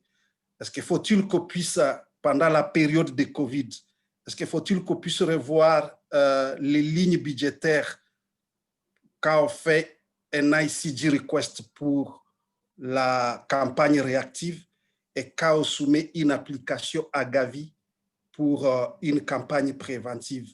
Parce que s'il faut inclure tous ces équipements PCI, masques et consorts, en tout cas, ça va amener les budgets même au-delà de 1 $ par personne vaccinée. Et ça, c'est une des raisons pour lesquelles même la mise en œuvre de certaines campagnes actuellement pose problème. Parfois, elles sont reportées parce qu'on n'a pas encore acquis tous les matériels et équipements pour la protection des personnels et pour respecter les mesures PCI. Voilà, merci beaucoup. Merci, Blaise. We have a good amount of time for discussion, colleagues, so don't hesitate to drop in a question, see what other people are asking as well. Here's another one.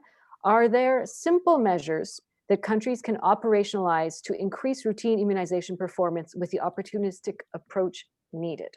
Are there simple measures that countries can operationalize to increase routine immunization performance with the opportunistic approach needed?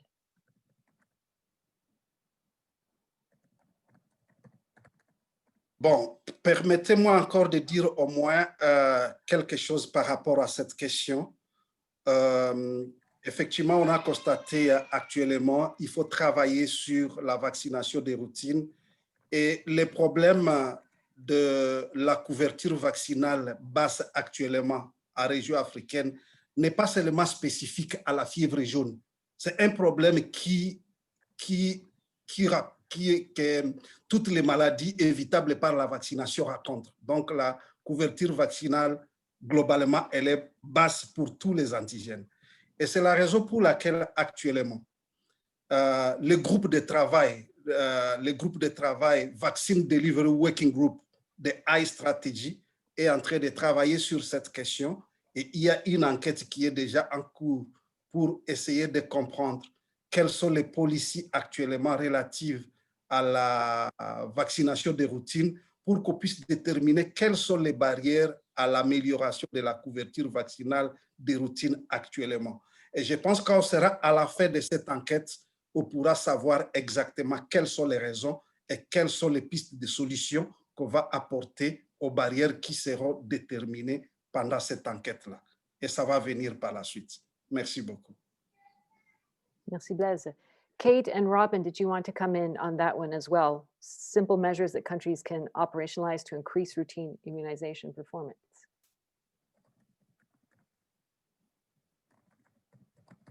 Robin, why don't you go first? Yeah, you go first and I'll come in behind you.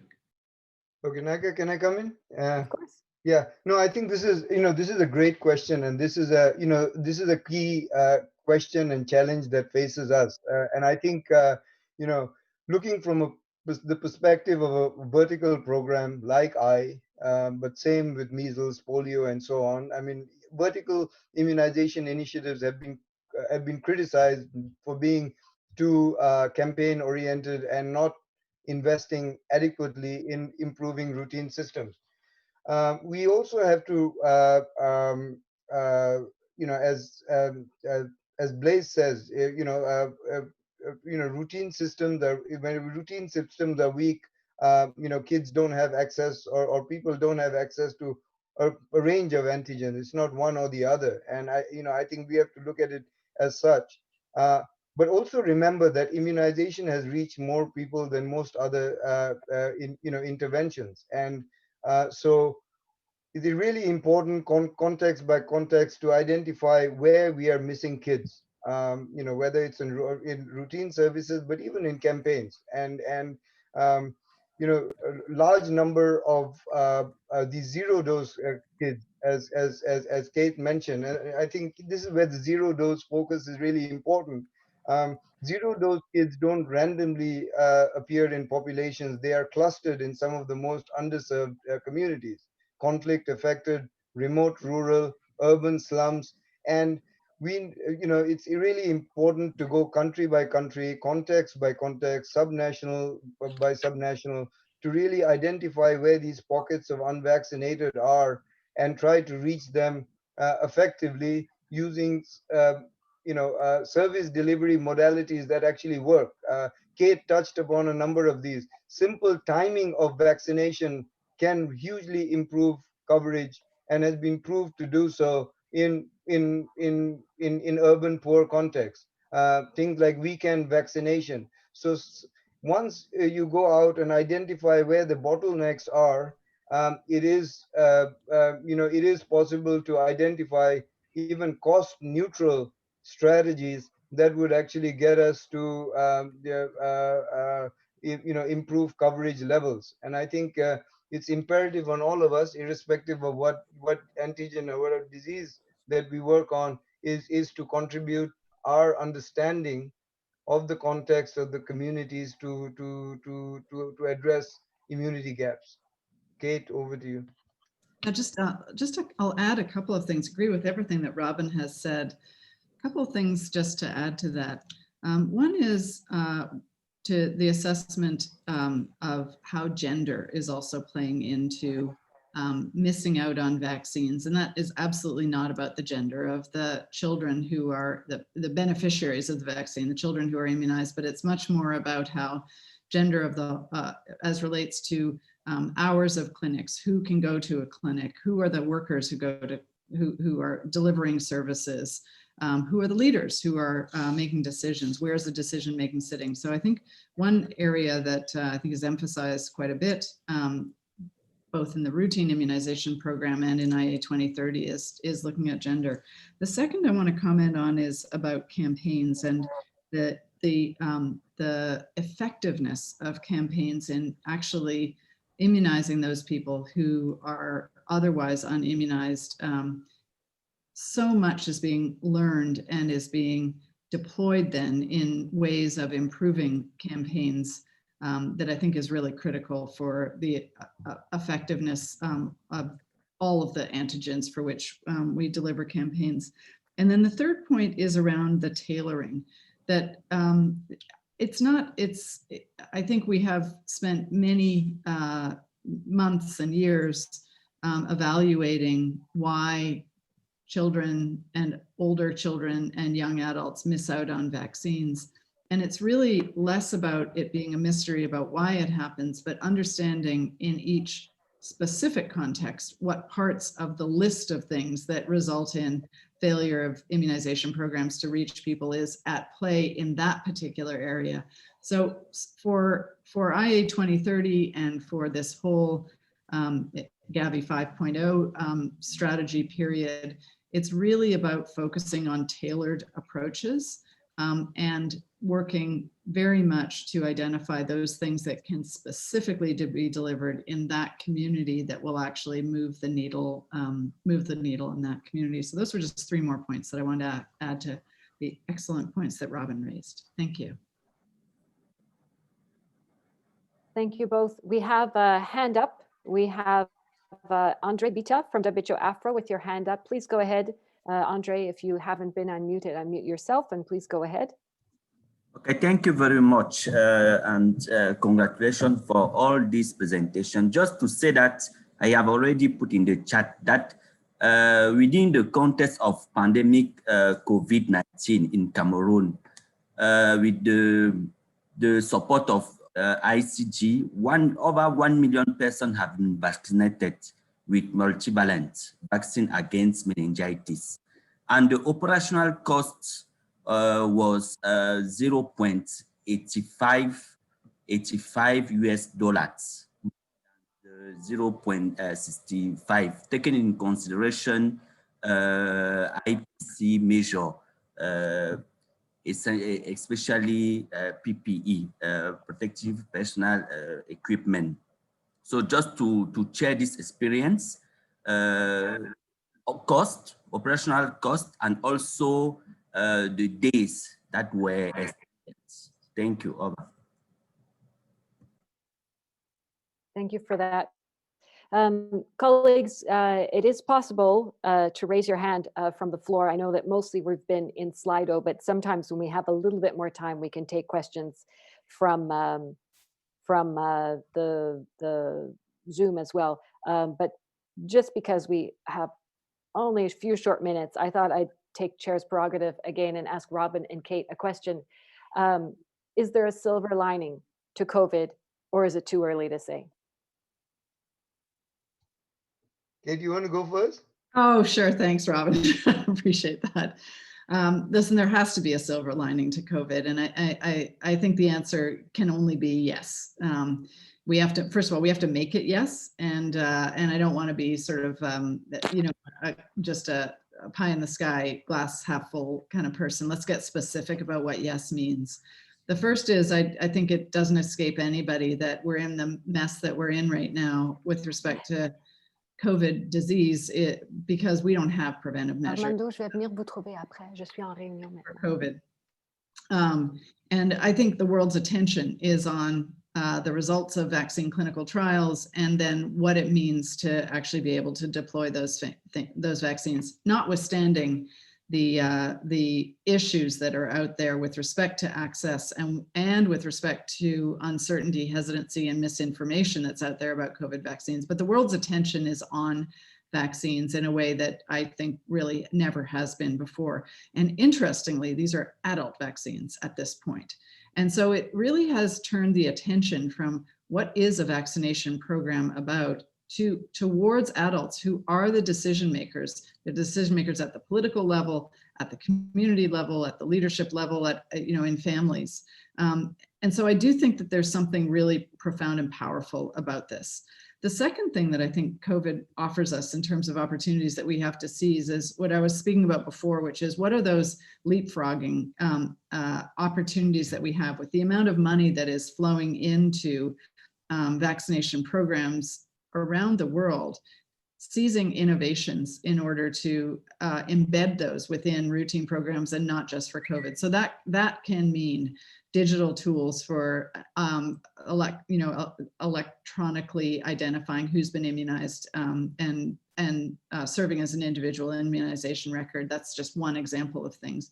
We're also seeing huge benefits on some of the regulatory and safety monitoring side of things, use of barcodes on packaging, enhancement of the cold chain. So there are so many parts of COVID that I think have also strengthened the conversations in communities about what the value of vaccines are and the right to vaccination. And I think if we can seize on those, and if we can really harness them and embed them, that's actually a really positive thing sort of igniting this coming decade as a launching pad. Robin.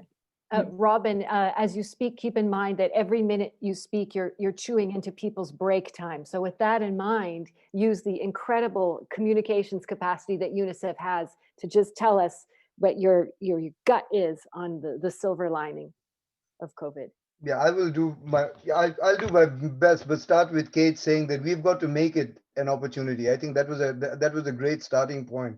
I think from a service delivery point, there are a lot of opportunities to enhance service quality, incorporating distancing into our service delivery means potentially reducing waiting times, having smaller session times, becoming more convenient service delivery modality for people.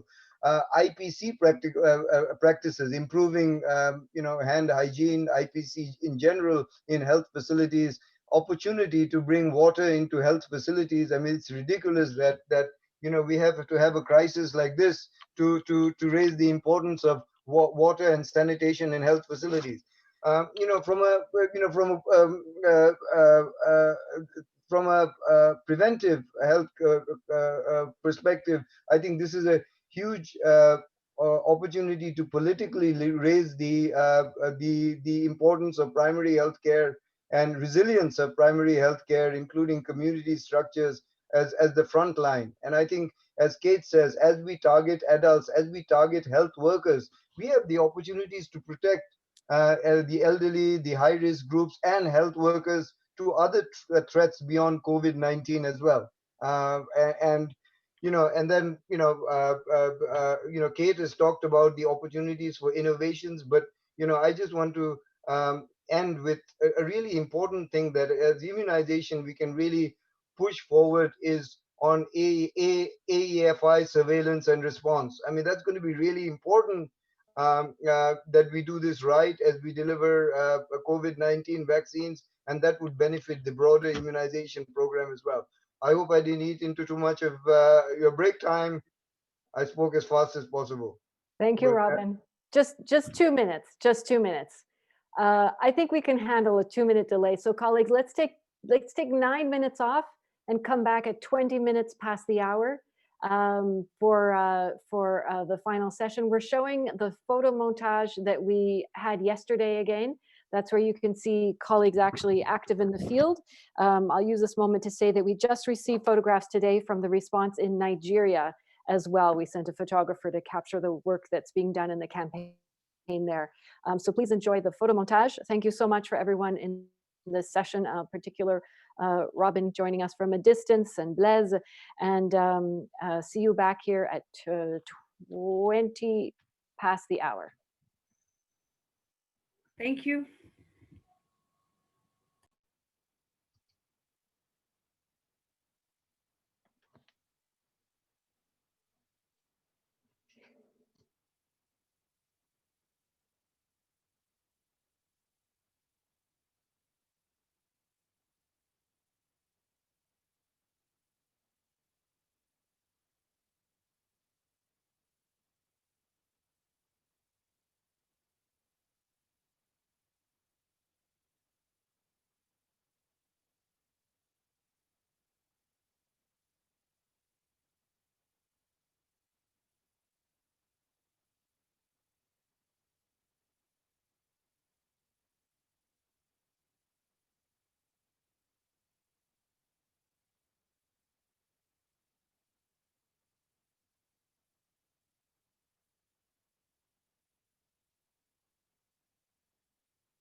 Colleagues, just one more minute before we come back from break. This is your 1 minute heads up, colleagues.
And with that, colleagues, we are back for our final session, final 2 sessions.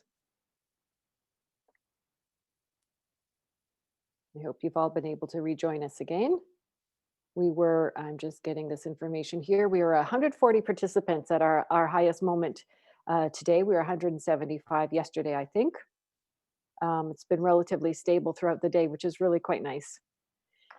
So colleagues, the next session is actually a couple of items of housekeeping first. So those of you, there were some questions we didn't get a chance to answer on immunization over in Slido. You can answer in there if you're one of the people addressed. And also on the WHO app, the WHO events app that allows you to continue the discussion even if you're not in the session. This next presentation will be followed immediately by questions. So please jump over into Slido and drop your questions in the course of that presentation, or else we won't have a chance to see your questions. Another item for housekeeping is Raki Verma, who's one of the architects behind this amazing meeting, has also put on the hat of timekeeper. And in the next few sessions, just to make sure we don't go overtime, she will pop in once presenters have reached their full presentation time, just to say you've reached your full presentation time and to ask you to gently wrap up. The next session is an overview of the yellow fever vaccine supply, which is a critical enabler to eye implementation. And we will hear from Hans Christensen, Demand and Supply Working Group at UNICEF. Thank you so much. It's a pleasure to be here today. I'll, as Nika was saying, be presenting on yellow fever vaccine supply, and I'll do that in collaboration with colleagues Michael Clark from the Gavi Secretariat. Slide, please. In this slide, you will see the progression of supply through UNICEF since 2013, and you will see quite an encouraging development in these last 8 years, from around 35 million being made available by suppliers in 2013 through 15, up to between 70 and 80 million doses over the last 3 years. This has enabled supply beyond the routine programs and the emergency stockpile, but also significant quantities to preventive mass vaccination campaigns. So since 13, we've supplied 415 million doses, and it's important to notice that around 30% of those have been funded with country funds. Over 50 million doses have been procured and supplied for outbreak response since 2016. Last note on this slide is that it doesn't signify global supply. This is what is procured and supplied by UNICEF and primarily to countries in Africa. There are above that additional significant quantities supplied and procured in the PAHO region. The red dots signify the number of suppliers to UNICEF during this period of time, so between 3 and 4 throughout the period. Slide. This is a somewhat confusing slide, but bear with me. This in UNICEF, we facilitate around 50 shipments of vaccines every week, and the black or dark blue line represents the number of shipments per week during 2020. And you'll notice that when the COVID crisis really hit and lockdowns were implemented, travel restrictions and airport closures, many carriers and commercial flights were unavailable, which significantly impacted our ability to supply during basically March, April, May. But you will also notice that that supply and the number of shipments that we deliver every week is now back to pre-COVID times, which is very fortunate and a good sign going into a period where we are looking to supply the COVID vaccine. Another note is that during this time, vaccine manufacturers of yellow fever has not been impacted significantly by the COVID crisis. Yes, they've had to implement social distancing, and particularly in their packaging areas, but it's not impacted our ability to supply the planned campaigns, outbreak response, and routine programs. Next slide, please. So we are right now concluding the tender for supply of yellow fever vaccine in the next 4 years. Our objectives with that tender was to secure access to the forecasted requirements of vaccine for routine planned campaigns and outbreak response. And that supply should be secured at a sustainable, affordable, and equitable price. And lastly, our tender has as an objective to enhance the short and long-term availability, and that is through the more accurate demand forecasting and production planning, which puts all of us under a demand to increase our ability to forecast for all 4 elements of the program. The tender has produced very encouraging bids from industry, and that makes me project that we can look into a period of time with increased availability. And I saw from the Slido comments and questions yesterday that participants were asking into whether the COVID vaccine production would impact the availability of the yellow fever vaccine in the next couple of years. And from the information we have from suppliers, the offered quantities against our tender, which I bid will increase availability in the next couple of years. Our suppliers are telling us that it's not going to be impacted by COVID vaccine production. And lastly, we are looking to conclude the tender very swiftly and announce outcomes to suppliers in the coming weeks. And with that, I'll hand over to my colleague, Michael Clark, to take us through the next couple of slides. Michael? Thank you very much, Hans, and hello to everyone. So here are for those who have already seen these supply projections long-term in previous years, you'll recognize a familiar curve. I'd like to attract your attention first on the y-axis on the left, so that it gives you the order of magnitude of supply. And we're talking here of supply to UNICEF Africa only. And remember what Hans said just 5 years ago, we were only receiving 30 million doses from manufacturers. And these same manufacturers are providing nowadays around about 80 million doses. And we're expecting them to go up to 150, 160 million doses midterm in 2024, 2025. Next, please. And that should allow us in Africa to vaccinate within the next 5 years around about 500 million people. Or if we look at a 10-year period, up to over 1 billion people, 1.2 billion people. Next slide, please. That's exactly the same view, but from a global perspective. So that includes supply to Brazil and to PAHO. And here you see that there's a tremendous increase also expected that goes from approximately 140 million doses available next year, we expect, up to an average of 190, 200 million, round about the 2025-2026 period. Next, please. And that allows to vaccinate around about 700 million people in the next 5 years. So how good is this? Well, as Laurence and Robin pointed out a bit earlier, and Laurence yesterday in her opening remarks, we're in a totally different situation for what we were 5 years ago. And I think we have to commend the manufacturers to coming up with the goods and allowing us to implement our vaccination strategies. And the important thing is not only volume, it's actually reliability.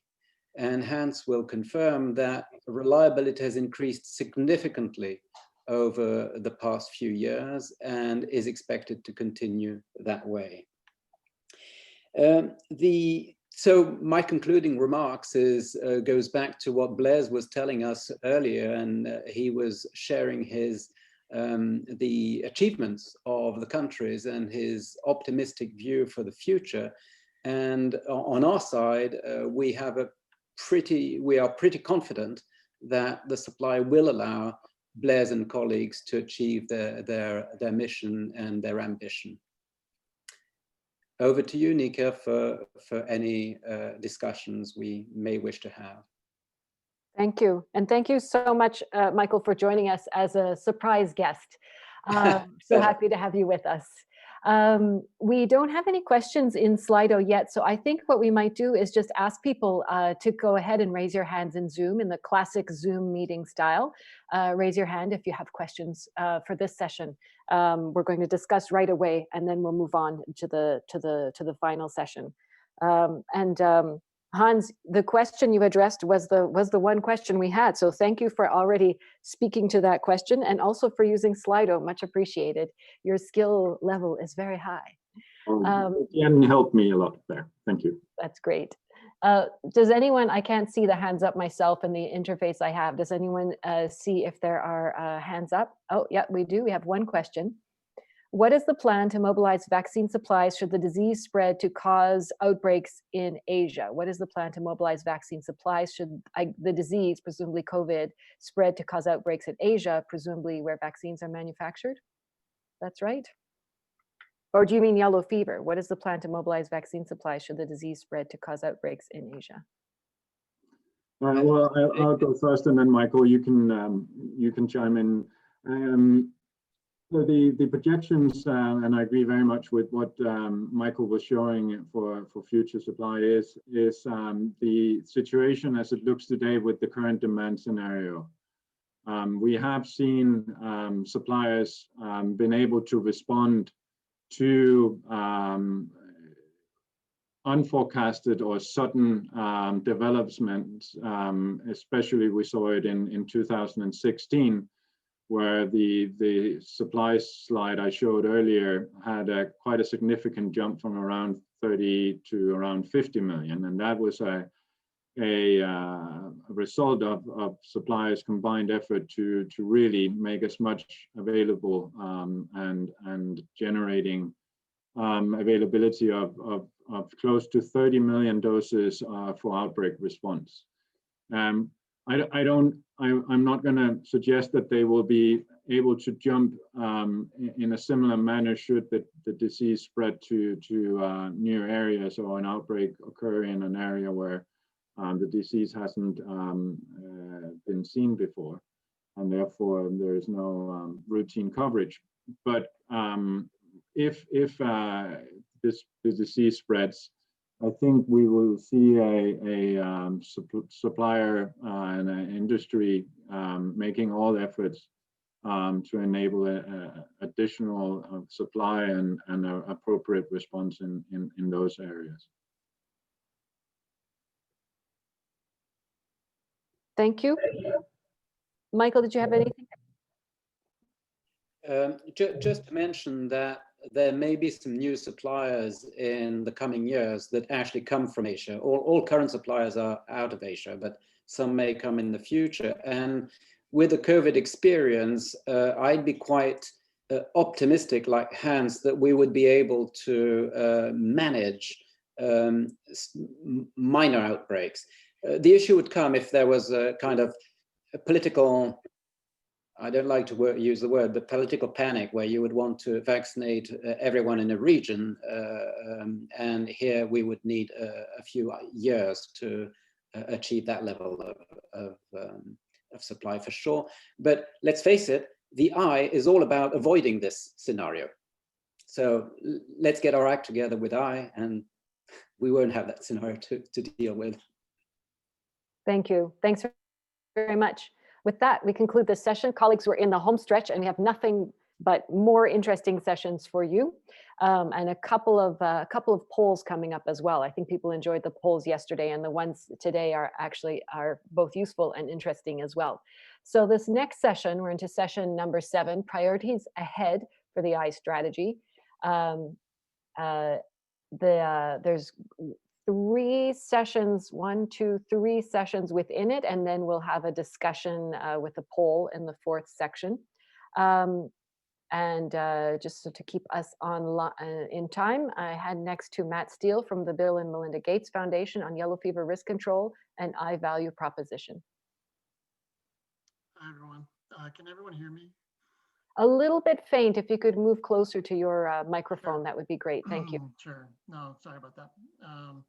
Is this better? Nika, you're on mute now. You're a little bit better, Mark. You're a little bit better. Okay. Sorry, my internet is not perfect today. We can hear you now. That's great. Thank you. Great. Can someone put my slides up? Also, I have 2 teenage kids who are actually going to school in air quotes right now. So if I fade out, you can blame it on my children. Okay. I'm sure a lot of us are doing that right now. So I wanted to introduce myself, I think, and also introduce the Foundation's approach, Gates Foundation's approach to support for the I strategy and also for the partners. Next slide. So I do want to bring this up that the yellow fever effort at the Gates Foundation now sits in a targeted outbreak diseases subgroup within our vaccine delivery and disease and control program within the global delivery program at the Foundation. So I bring that up because it does have a place alongside measles, cholera, typhoid, meningitis A, Ebola, and Japanese encephalitis. And just in the spirit of full transparency, I'm the point of contact for delivery of meningitis A, Ebola, and Japanese encephalitis as well. So learning a lot all at once. So I have to say that the priority of yellow fever has really grown in the last year and a half, 2 years, but really started with the outbreak in Africa in 2016, and with the consequent supply shortages, the emergency use of fractional dose, and the issues with transmission that actually spanned multiple continents in the end. So I think, as per usual with the Foundation, nothing like an emergency to spur a lot of interest. We're seeing that with COVID right now. We've seen it with other diseases as well. The other thing is, and I do want to reaffirm this, that most people would love to have a vaccine as cheap and as protective as the yellow fever vaccine. I mean, I think we all agree at the Foundation and I agree across the community that this is an amazing tool, that we want to get as much mileage as we can in the field. And then as we look out into the future, we really do see a growing risk of outbreaks of arboviruses in general in peri-urban areas. And we also see a greater aggregation of people in urban settings. And so this is really worrying to us We're not exactly sure what we're going to do about it yet, but yellow fever is an important toehold to understand urban, peri-urban vector-borne transmission. And also, there are 3 ways that the foundation gets involved in programs, and only one of them has to do with money. The other is time, is actually participating in community activities to learn. I think it's important for me to bring back learnings from you, back to our leadership, but also to contribute what we know from programs like measles, Ebola, polio, others, so that we have a good interchange of information. The second is voice. I think that this is something that is underutilized and I think could be utilized for the yellow fever programs in lending our voice and support and in solidarity with you and others around key issues that are either crises or crises in the making or opportunities to go out and make a big difference in the serving the world's poor. We are very much interested in lending our voice to support of yellow fever in key moments. And then finally, we will provide, and we do provide funds to fill key gaps, and we're mostly catalytic. I think most of you would probably agree that the foundation is not a particularly good 20-year funder of things, but we are a catalytic funder. And I think in the yellow fever program, we are providing some catalytic funding, which I'll describe in the next slide. Next slide, please. So we have 3 core focus areas that I want to talk about, but they also link to a lot of the discussion during the last 2 days. We funded the iSecretariat and also the iAfro mechanism during the last 2.5 years and participate actively. And in fact, I'm learning a lot. I am not a yellow fever expert. I'm learning a lot about risk assessment. If I can learn what people like Hans and Michael and Margarita at Gavi and others have forgotten about demand forecasting and supply, I'll be really excited. I think they know a lot, and we are engaged to really understand the dynamics of the yellow fever market. Delivery at the country level, this is something that I have more direct experience with, in Africa particularly. And then laboratory and technical, we have an integrated and innovative technology solutions group, and are always on the lookout for new and emergent technologies that might be of use for yellow fever, but also for other diseases in surveillance and clinical management. Following this, I think we've already made an investment in supporting tactical execution. So this is something that the foundation does fairly frequently in very limited ways and focused ways, but in areas where we see high risk, but also high opportunity. At least for yellow fever thus far, our investment has been opportunistic. In DRC from 2017 to 2019, we funded technical assistance support to the National Measles Program to support their national campaigns because of the epidemic of measles in the country.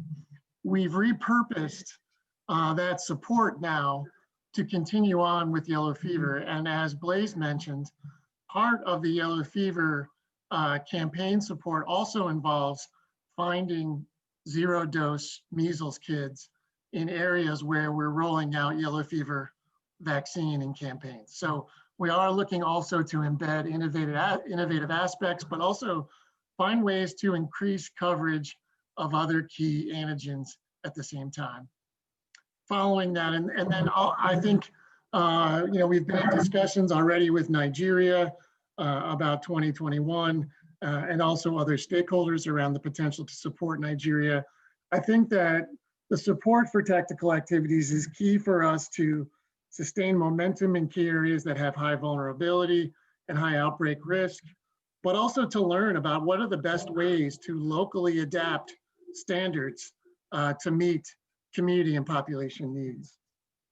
Following that, we do have several activities ongoing at the foundation where I am linking in yellow fever activities. One is campaign effectiveness. So how do we actually improve campaign performance incrementally and then in the long run, hopefully logarithmically? We have an initiative at the foundation that's working on that. And then following that, we also have emergency operations centers that we're funding along with the African CDC and others around COVID, but also around other outbreak diseases. And we want to make sure that yellow fever is in the discussion when we start to talk about country and regionally based surveillance and emergency response networks. Finally, we have a routine immunization strengthening program at the foundation in 9 countries, 2 in Asia, Pakistan, Afghanistan, and then 7 in Africa, where we're really trying to understand how we can support countries that have poor routine immunization coverage to improve during the coming 5 to 7 years. Yellow fever, I think the places that have the greatest risk of yellow fever outbreaks often have the most eroded and difficult to implement routine immunization systems. And we have a key interest not only for yellow fever, but using yellow fever as an example, as an archetype to learn about how we do routine immunization better. The problem with routine immunization is that there are many problems across that value chain. Figuring out which ones to try and work on and improve is always the trick. Campaigns are in some ways much easier to conceptualize change in because they're vertical, as Michael mentioned earlier. Next slide. The second area that we're talking about internally and also talking with you is around improving readiness. And I have to be very honest that this is very much a nascent area of work on our part. And this is not just about yellow fever. I think that this is about epidemic diseases of all kinds. And what we see, as I mentioned in the first slide, is that urban and peri-urban areas, we're going to need to think about how to become more ready in these environments, especially in vulnerable geographies. We need, and I think that the bottom 2 bullet points should really be linked together, which is better and actionable data, but also how do we use that data in a way that saves time and saves lives. And I think we've been struck with the yellow fever example of the extended amount of time required from suspect identification to confirmation of suspect, and then finally to decision-making locally, regionally, and globally. And so I think this is an area of key needs in the community. Figuring out what we do, I think, is going to be really important, but we do see this as a major deficit in the community of how do we improve this value chain from edge to center and center back out to edge to make good decisions under time compression, often with incomplete information. Next slide. Finally, this is a boilerplate slide about how we think about market dynamics. And again, this is meant, we are our collaborative partners and not meant to replace the expertise, which is substantial with other partners, Gavi, WHO, UNICEF, and others. But we do engage in market demand forecasts, also interactions with suppliers at times, because we may have leverage through other product suites that we fund. We also, from 2016, don't want to go back to an environment that we had then where we had really major issues with supply. An outlier here is that we are providing direct support to the Institut Pasteur-Dakar to work with them to ensure sustainable and what we hope will be competitive African manufacturing capacity of yellow fever vaccine. That's ongoing right now, and we hope that they'll be working with WHO to have their WHO PQ status and then be able to manufacture at scale in the coming years. And then the other thing I must mention is around diagnostics. I think thinking about not only diagnostic technologies, but how we improve clinical acumen for clinical suspect identification. The inclusion of technology at the individual and population levels to incrementally and improve the volume and quality of information around potential suspect cases in communities needs to improve. We're unclear about exactly how we're going to do this. We've been in touch with Gavi around support they're making around diagnostics and see a lot of opportunity here. This is something that I want to come back to because this will likely be, by diagnostic standards, a low volume technology, which creates challenges for manufacturers to stay involved and to have price control. Last slide. So from a future prospects perspective, I mean, we do see a world that's going to be warmer. I think a lot of us would agree. We also think it's going to be more urban. I mean, right now we're seeing the biggest migration of humans in the history of humanity is happening now, which is people moving from rural areas to urban areas. And then we also think that there's going to be more population movement and mixing, and which is going to change the disease transmission dynamic locally, nationally, regionally, and globally. So we think that the risks of arboviral diseases and especially in urban areas across the world is going to increase. I think we have major gaps in our understanding of how yellow fever spreads, especially as cities expand with sylvatic hosts and pushing into new ecological areas. Also how populations mix. And we're asking ourselves and you and others, mostly in the spirit of learning about, do we have the right tools? And by tools, I also mean the right systems in place. So not just technologies. And do we have the right capacity on the ground? Are our clinicians, are our surveillance teams resourced in a way that gives us the ability to intervene rapidly on emergent situations? And then the last point I want to make, and I really want to finish with this, is that what I see with yellow fever is that it is a priority when there are outbreaks, and it is an emergency when there are outbreaks, but it doesn't sustain the same amount of mind share in the global community that diseases like measles and others do. Some of that's understandable, given the R naught of measles, its mortality rate, polio, et cetera. But we do have to work as a community to push to make sure that yellow fever is in these discussions at high levels around prioritization, especially as the world changes ecologically and climatically, and also demographically as people move more and more to cities, and this risk will peak in the coming decade. So I'll stop there. Obviously, there are several other presenters. I'm happy to take questions afterwards. Thank you. Thank you so much, Matt. Yes, if you would stay, we're going to have the discussion after the next few sessions. I think you've given a lot for people to think over and think through. And colleagues, please go ahead and drop questions into Slido. I'm like a Slido spokesperson at this point. The next presentation we have with us, Professor Tomori. He's with us, but pre-recorded a video with the presentation. And so let's go with that. This is Professor Oyewale Tomori on the essential role of country ownership.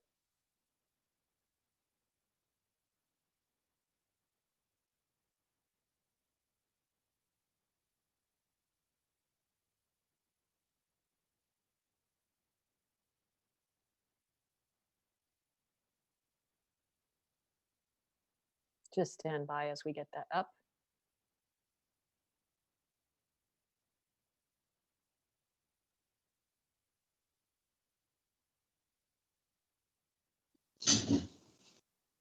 Good.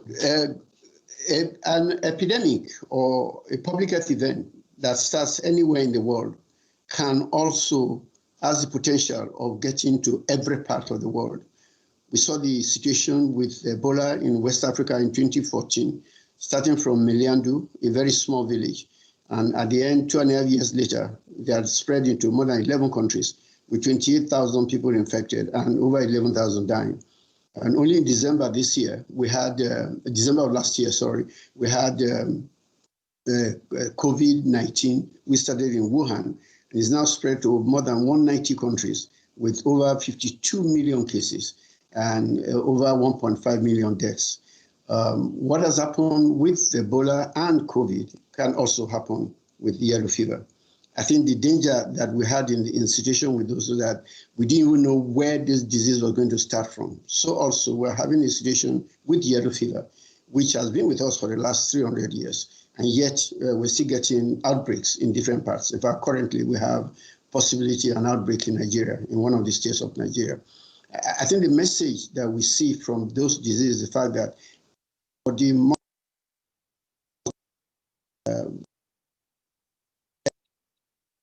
prevent an epidemic from spreading from their location into other parts of the world. As I mentioned earlier, the potentials are there for this disease to spread from one part to the other. We discovered also that many countries are not prepared. And the reason for that is that when we're talking about global preparedness, the issue is that the globe cannot be prepared if the constituents of the globe are not prepared. the foundation of global preparedness rests on the nation being prepared. And when the nation is not prepared, then it cannot prevent, nor can it detect, nor will it be able to respond. And if countries are able to do that as quickly as possible, then we can prevent the global spread of diseases. And that's why it is important to strengthen this global preparedness at the base. The foundation for global preparedness is at the country level. And therefore, we need to get countries to own this situation and be better prepared. And as I said earlier on, there can be no holiday from being prepared for disease, because they pop up at any time and anywhere. Now, the strength, as I earlier on about global preparedness, comes from the individual chains, which are the countries. And how strong that chain is depends on the components. So our effort will be to make sure that countries are alert, own the situation in their country, and are better prepared than what we find in our attempt to ensure that the globe is better prepared. Having said that, the question is, do countries have the money to own what they have? Actually, when we look at it, that the basic components of preparedness starts with your health resources, your staff, your health workforce, and the laboratory support that you have. And I believe that if countries get the right priority and spend their money in the right direction, we have the essential to make each country ready to solve the problem in its own domain. And now, when it goes beyond that, sustaining that may be the point where we need the global support for countries. But I think the countries have to lay that foundation first, upon which the global response can be built. Without it, we're going to be in a major problem in the fact and found that without that foundation at the country level, we're going to have a major problem that the global response will be built on something that has no foundation. So the message for us is get countries to look at the problems within their domain, do the basic essential of providing training their workforce, providing the basic essentials, improving their data. And these are things they can do. And it's a problem. It's within their country, and they should be able to own such activities. As I said, sustaining may be a bit of a difficulty, and that's why we need global support. The eye is the one that sees the problem, but the eye alone cannot do what it is in. We must tell. The ear must be ready to listen to what the eye sees so that action can be taken. So the eye as a group, as a concept, will be the one that alerts the country and says, these are the problems, these are the danger areas. And when countries hear, then they can then begin to take appropriate action. And that by this consistently and constantly taking care of their people, ensuring that the workforce is well trained, ensuring that the basic, because the enabling environment for the workforce to function is also put there. And these are really little basic essential things that I think a country that is serious about the health security and its own national security will put money into that. So we need the political support, what we call the political will.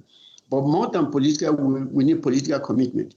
What we call political will is just mere talk and desire by the political group.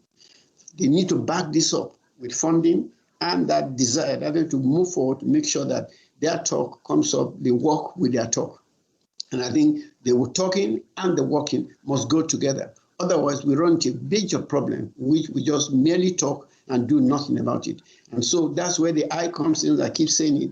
The eye is there constantly to alert, to let the countries know that these are major points. These are where you have problems, and these are where you need to upgrade your activities. And once the eye is there telling the ear of the government, then I'm sure we can work together to turn global response into something that is manageable by all. But again, the message for us at the end of it all is that countries must consistently and constantly beef up their disease surveillance activities by constantly training their people, providing the basic essentials for them, creating the enabling environment for them to function, and acting as appropriate when this information is made available to them. And I think this meeting will be a message for us to go out to different countries to please own their problem. And not only that, to let our people know that, as I said again, there is no holiday from disease outbreaks. from getting epidemics. These viruses are not going on holidays, so we must not go on holiday also. And on that basis, the eye continue to do a most important activity, which is getting itself to alert the countries on where they need to take the action. With that in place and countries acting appropriately, we are sure that global response and global preparedness response will be on a firm foundation based on country activity. Thank you very much.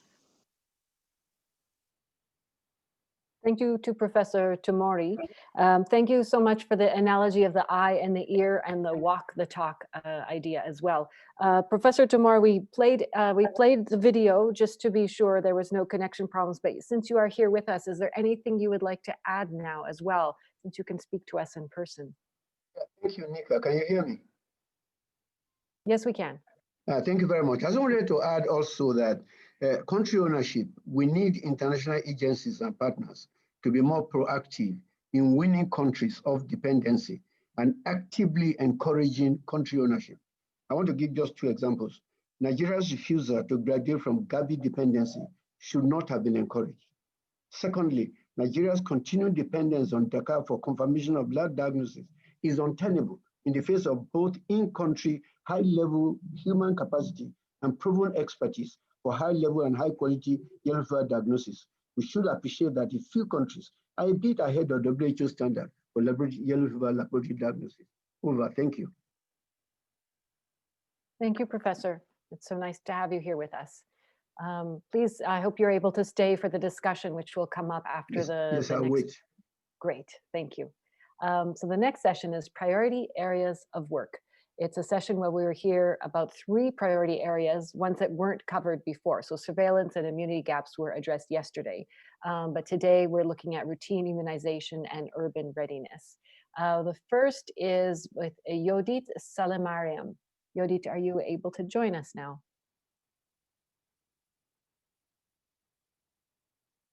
Yes, Nikki, thank you so much. Yeah. Great, we can hear you. Please go ahead, loud and clear. And good afternoon, everybody. I will start by saying that this work is done by the Vaccine Delivery Working Group. The Vaccine Delivery Working Group is established by the end of 2019 and started functioning in 2020, focusing on the eye strategy objective number 1. Next slide, please. As the previous speakers were mentioning, immunization is one of actually the successful public health intervention, which managed to reach 1 billion children vaccinated for the last decade. And it also prevents about 2 to 3 million deaths every year. However, in the last few years, the immunization coverage has been plateaued, and we need to reach about 2 million children who are missing basic vaccines. When we come to yellow fever, out of the 40 high-risk countries, only 36 of them have introduced yellow fever vaccination in routine immunization service, but their coverage for 2019 was only 46%. Next slide, please. When we see this chart, actually, all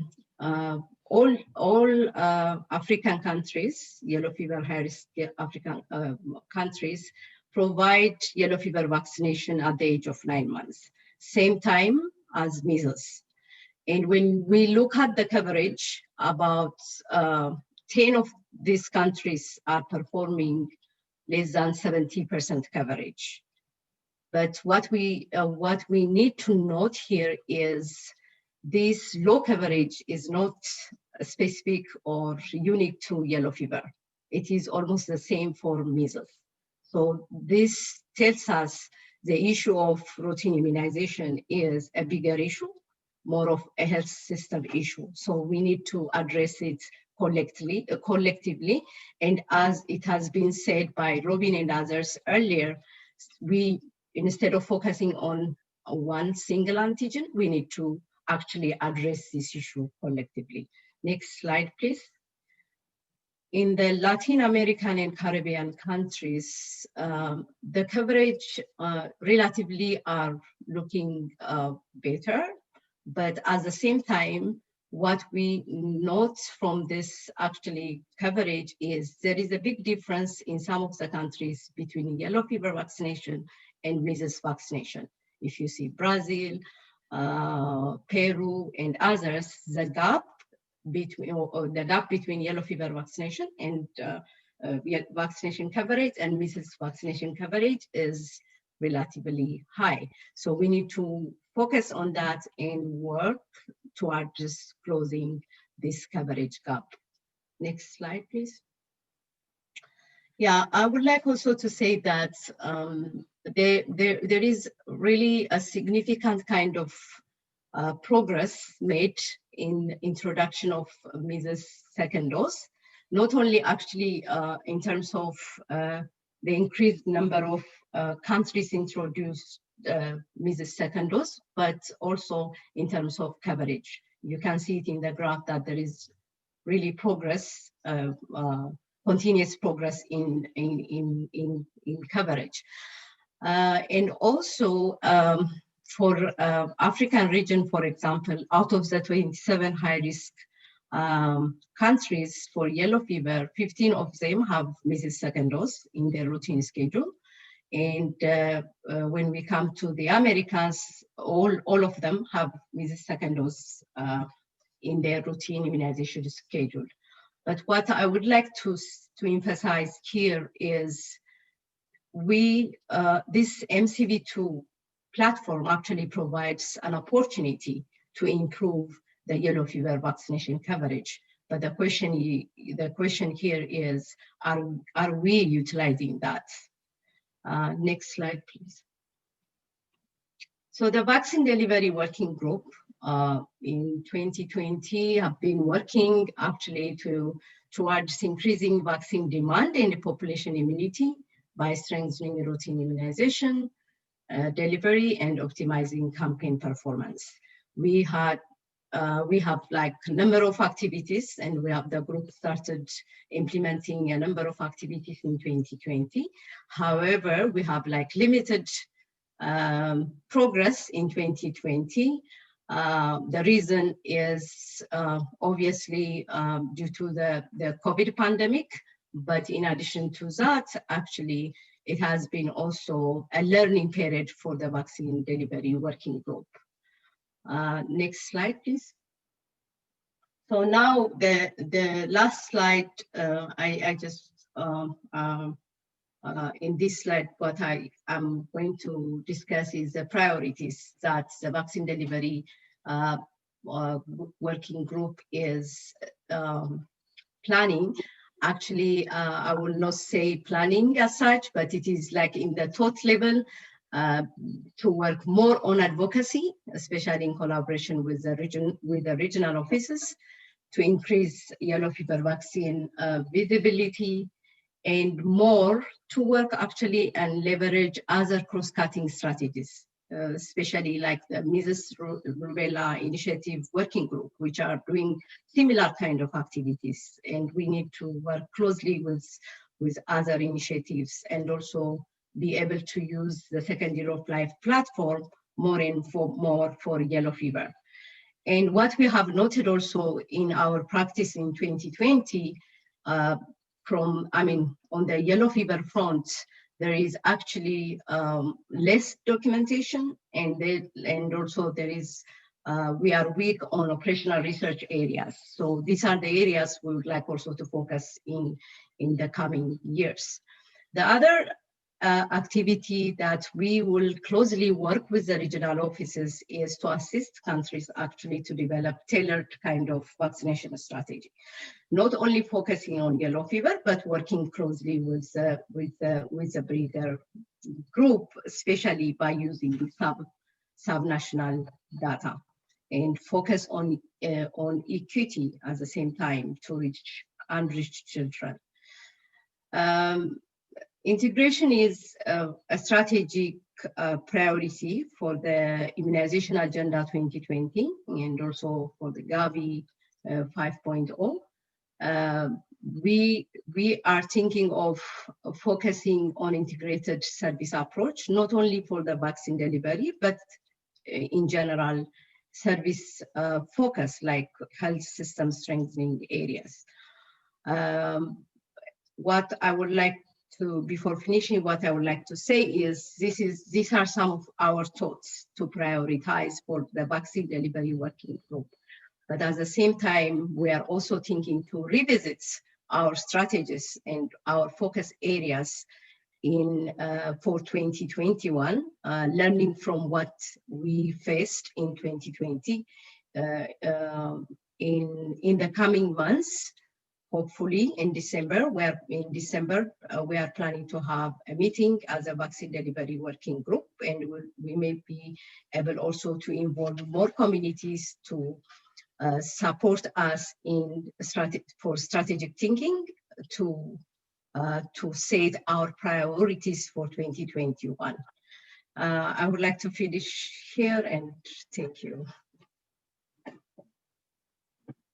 Thank you so much, Yodit. Thank you for the presentation. So colleagues, we are really in the home stretch. We have about 20 minutes together now. But within this session, right now we have Laurence is going to speak with us. And then my understanding, we also have Renee van der Wielt, who's the acting director of Health Emergency Interventions. Laurence, over to you. Thank you, Nika, and thank you all for the great presentation. It really is mind-blowing. I've learned a lot still. It's fascinating. So just to set the scene on urban readiness and echoing Matt's presentation, you know, in Africa today, every other person lives in urban settings. This represents 500 million people, and it will continue to increase fast, reaching 1 billion persons in less than 15 years. So obviously this is beyond the yellow fever endemic areas, but these are sobering figures nonetheless. And as we discussed yesterday, yellow fever outbreaks, you may want to move to the next slide.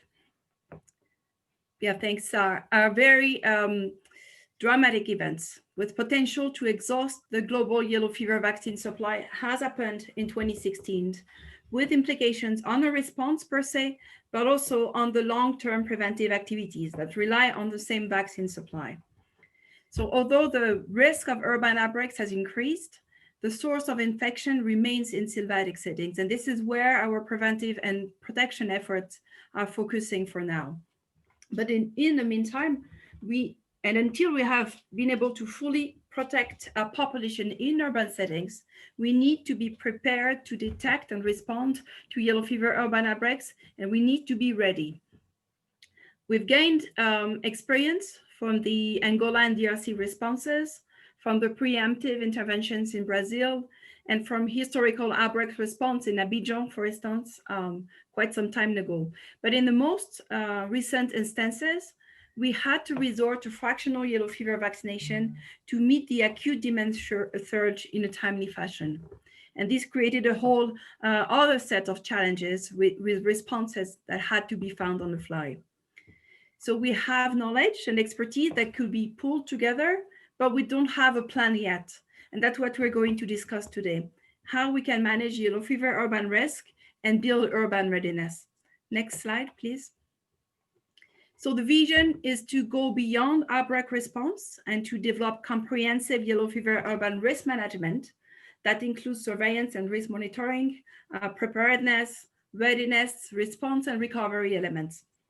We need plans, obviously, that are practical, sustainable, useful, and used with actionable elements. They need to be integrated with existing policies, such as health emergency and disaster risk management policies. Otherwise, there will be no uptake. And they need to address urban specificities on decision-making, with the mayor and his or her chief health officer being central decision makers and advisors respectively. We also need to ensure that vulnerable populations, the urban poor that Robin mentioned, the street children are protected with what it entails in terms of partnership with local NGOs, for instance. And the vision is for this plan is to develop an overarching plan that would then be tailored to regional specificities, then countries and possibly cities, with implementation nuances that will depend on the level of risk per the I strategy, and i.e. the high risk countries versus the moderate risk countries or the potential risk countries. And this makes me think back of what we heard from the Emerald region yesterday. And lastly, as we alluded to yesterday as well, some aspects of this urban readiness plans are relevant for other Aedes-borne diseases and that are prone to urban outbreaks. And that will be a contribution from the I strategy to the global arbovirus strategy under development. Next, please. So in terms of approach, we have started some short and focused discussions with key stakeholders from the preparedness, readiness, vector surveillance and control community with UHC, etc. And this was really intended as a landscape analysis and to understand which key elements to consider. And vector surveillance and control is actually a key component of yellow fever risk mitigation in urban settings, particularly. So we've developed a broader document per se, working together and via broader stakeholders consultations next year, 2021. And we will reach out about this early in the year. And we aim for pilot implementation in Q4 2021, COVID permitting, obviously, with areas we could be identified via the risk tools developed by the I group that we heard about yesterday. And then we would scale up these plans, readiness plans. So there are many questions remaining on the modalities, the sustainability, etc., the funding, obviously. But I really wanted to share the thoughts and encourage you to contact the SI Secretariat if interested. And noting that we plan to begin broader consultations in 2021. Thank you for your time. Over. Okay, we need to move on to the next session. I believe Renee needs to speak next. Nika? Yeah, I was just going to say, Renee, if you're there. Yes, I'm here. Can you hear me? Loud and clear. Great, and I'll be extremely brief. Thanks a lot, colleagues, for great discussions. I think we just wanted to highlight also the importance of high impact epidemics such as yellow fever in humanitarian settings. And many of the countries that are priority for I are also countries affected by really complex humanitarian settings. Come to mind, Northeast Nigeria, countries in the Sahel, but also, as we heard yesterday, unfortunate events in Ethiopia with people crossing into Sudan. So for these countries, and people know this, but for those of you who are less familiar with the humanitarian network, please feel free to reach out to us. Here it's really important that we also capitalize on the humanitarian infrastructure, work with your colleagues who are health cluster coordinators, who are logistics coordinators, but also with the humanitarian country team and the humanitarian coordinator. As you all know, at this point, many of those countries that you are working in, they are finalizing their humanitarian needs overviews and looking at their humanitarian response plans. So it's for us actually a great opportunity to make sure that yellow fever risks are well defined and are included in these humanitarian needs overview, so that then it also gives us an opportunity to not just ask for resources through humanitarian appeals, but also capitalize on the infrastructure of many of the non-governmental organizations that will help you roll out your campaigns and other interventions. And I've seen some of my colleagues from the humanitarian part online. So just to flag that, and if colleagues want more information how to tap into those resources, but also these plans as they're being finalized, just feel free to reach out to us. And thanks again, and really have enjoyed so much the discussions. I could listen to you for the next 2 days. Thanks. Thank you, Renee.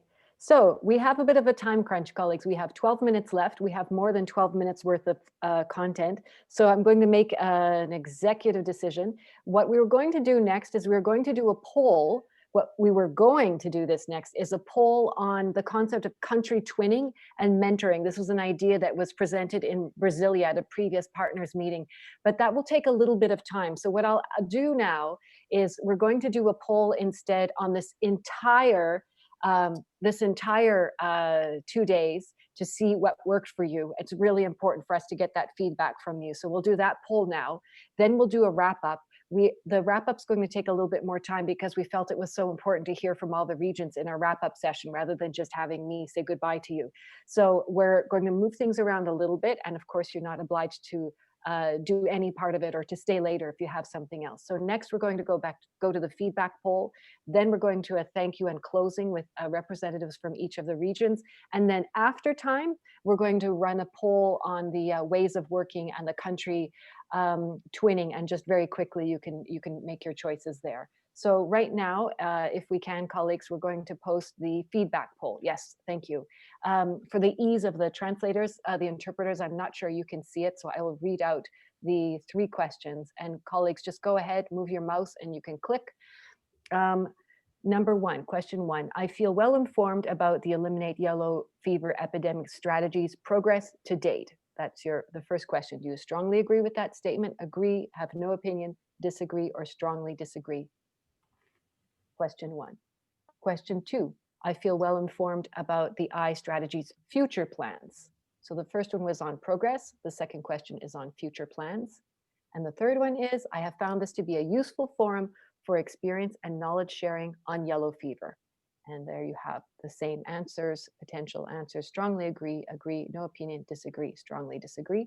Sorry, there's a fourth question. I feel clearer about how I can best contribute to the I partnership going forward. Please jump in on those 4 questions. Thank you. We'll give you a couple of minutes to do that.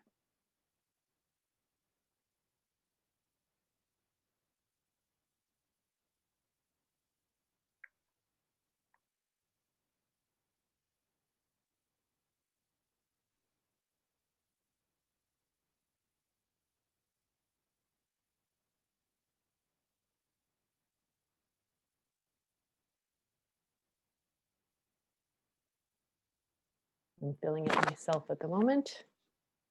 And then click submit at the bottom. So for now, we have responses from 60% of the participants. The others are encouraged to vote over.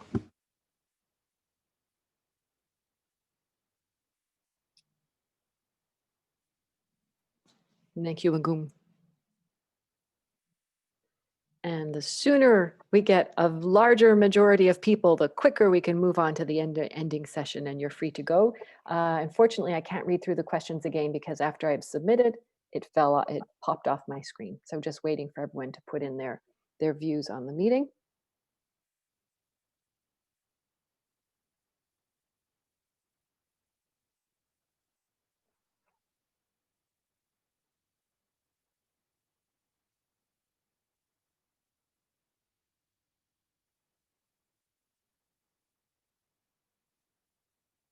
Have we reached 70, 75%, something like that? We are still at 68%. 68%, that's good. Raki, what percentage would you like to have before you have useful input for your meeting assessment? 75% would be amazing, but I'll Let's go for 75, colleagues. We can do it. The last push. Let's all click, click, click. That's right. It's your view on what worked, what didn't work, and it will help us for next time. Thank you.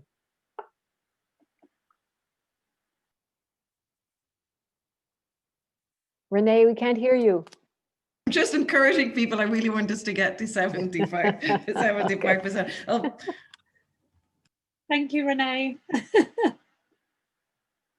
We are currently at 70%. That's nice. And then, colleagues, what we'll do then afterwards, we're just going to do a thank you and a goodbye, and then we'll have that other poll if you wish to stay on. Okay, happy to call it. Nika and Goom, over to you. Thank you so much. Well done, colleagues. So this brings us to the very last session of this 4th meeting of the I Strategy Partners. Laurence is going to come in, give us a few words, and then we'll hear from the regions. Let's go anti-alphabetical order. Oh, here we go. What did we get from the poll? We had, on the first question of the progress to date, 51% agreed that it was a good update, 49% strongly agreed, so that's a huge majority. Same thing for knowing about future plans, very strong as well on finding it a useful forum, and tiny bit less strong on knowing how we can contribute, how one can contribute. Thank you so much. So Laurence, I'll invite you in to say a few words, and then we'll ask Alba Maria Ropero for PAHO, Chiori Kodama for EMRO, and Blaise Batandoli, I think it's you, Blaise, unless it's Richard, for AFRO. We're going anti-alphabetical order. Laurence, over to you.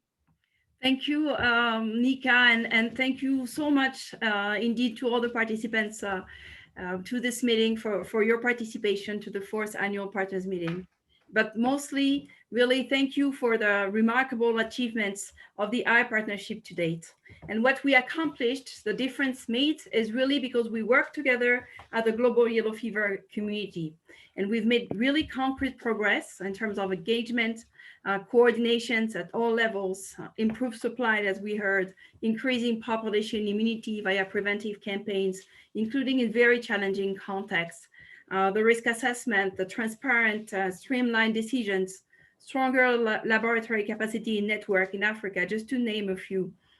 And we do have great perspectives ahead, as we heard, with innovations, particularly on the lab fronts, and the eagerness to further tighten the ties of our community across the regions, across the levels, across the areas of expertise, and to advance on key priority areas, including, as just mentioned by Renee, in the humanitarian context.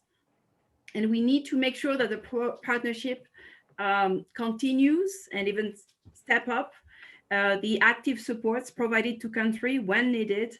And with, as echoing what Professor Tomoris was saying, having countries front and center and leading the charge with the coordination from the regional office. I think these for me are really key for success. And I'm very grateful to you, Nika, for the facilitation, to Raki Verma for the organization, to Kelly Ronan, Jennifer Horton, Gu Mezeng, Yevgeny Bader, who put in, as you saw, a great team efforts to deliver on a very smooth and very engaging meeting. And I'd like to also thank the interpretation team for the 4 languages that were present throughout the meeting.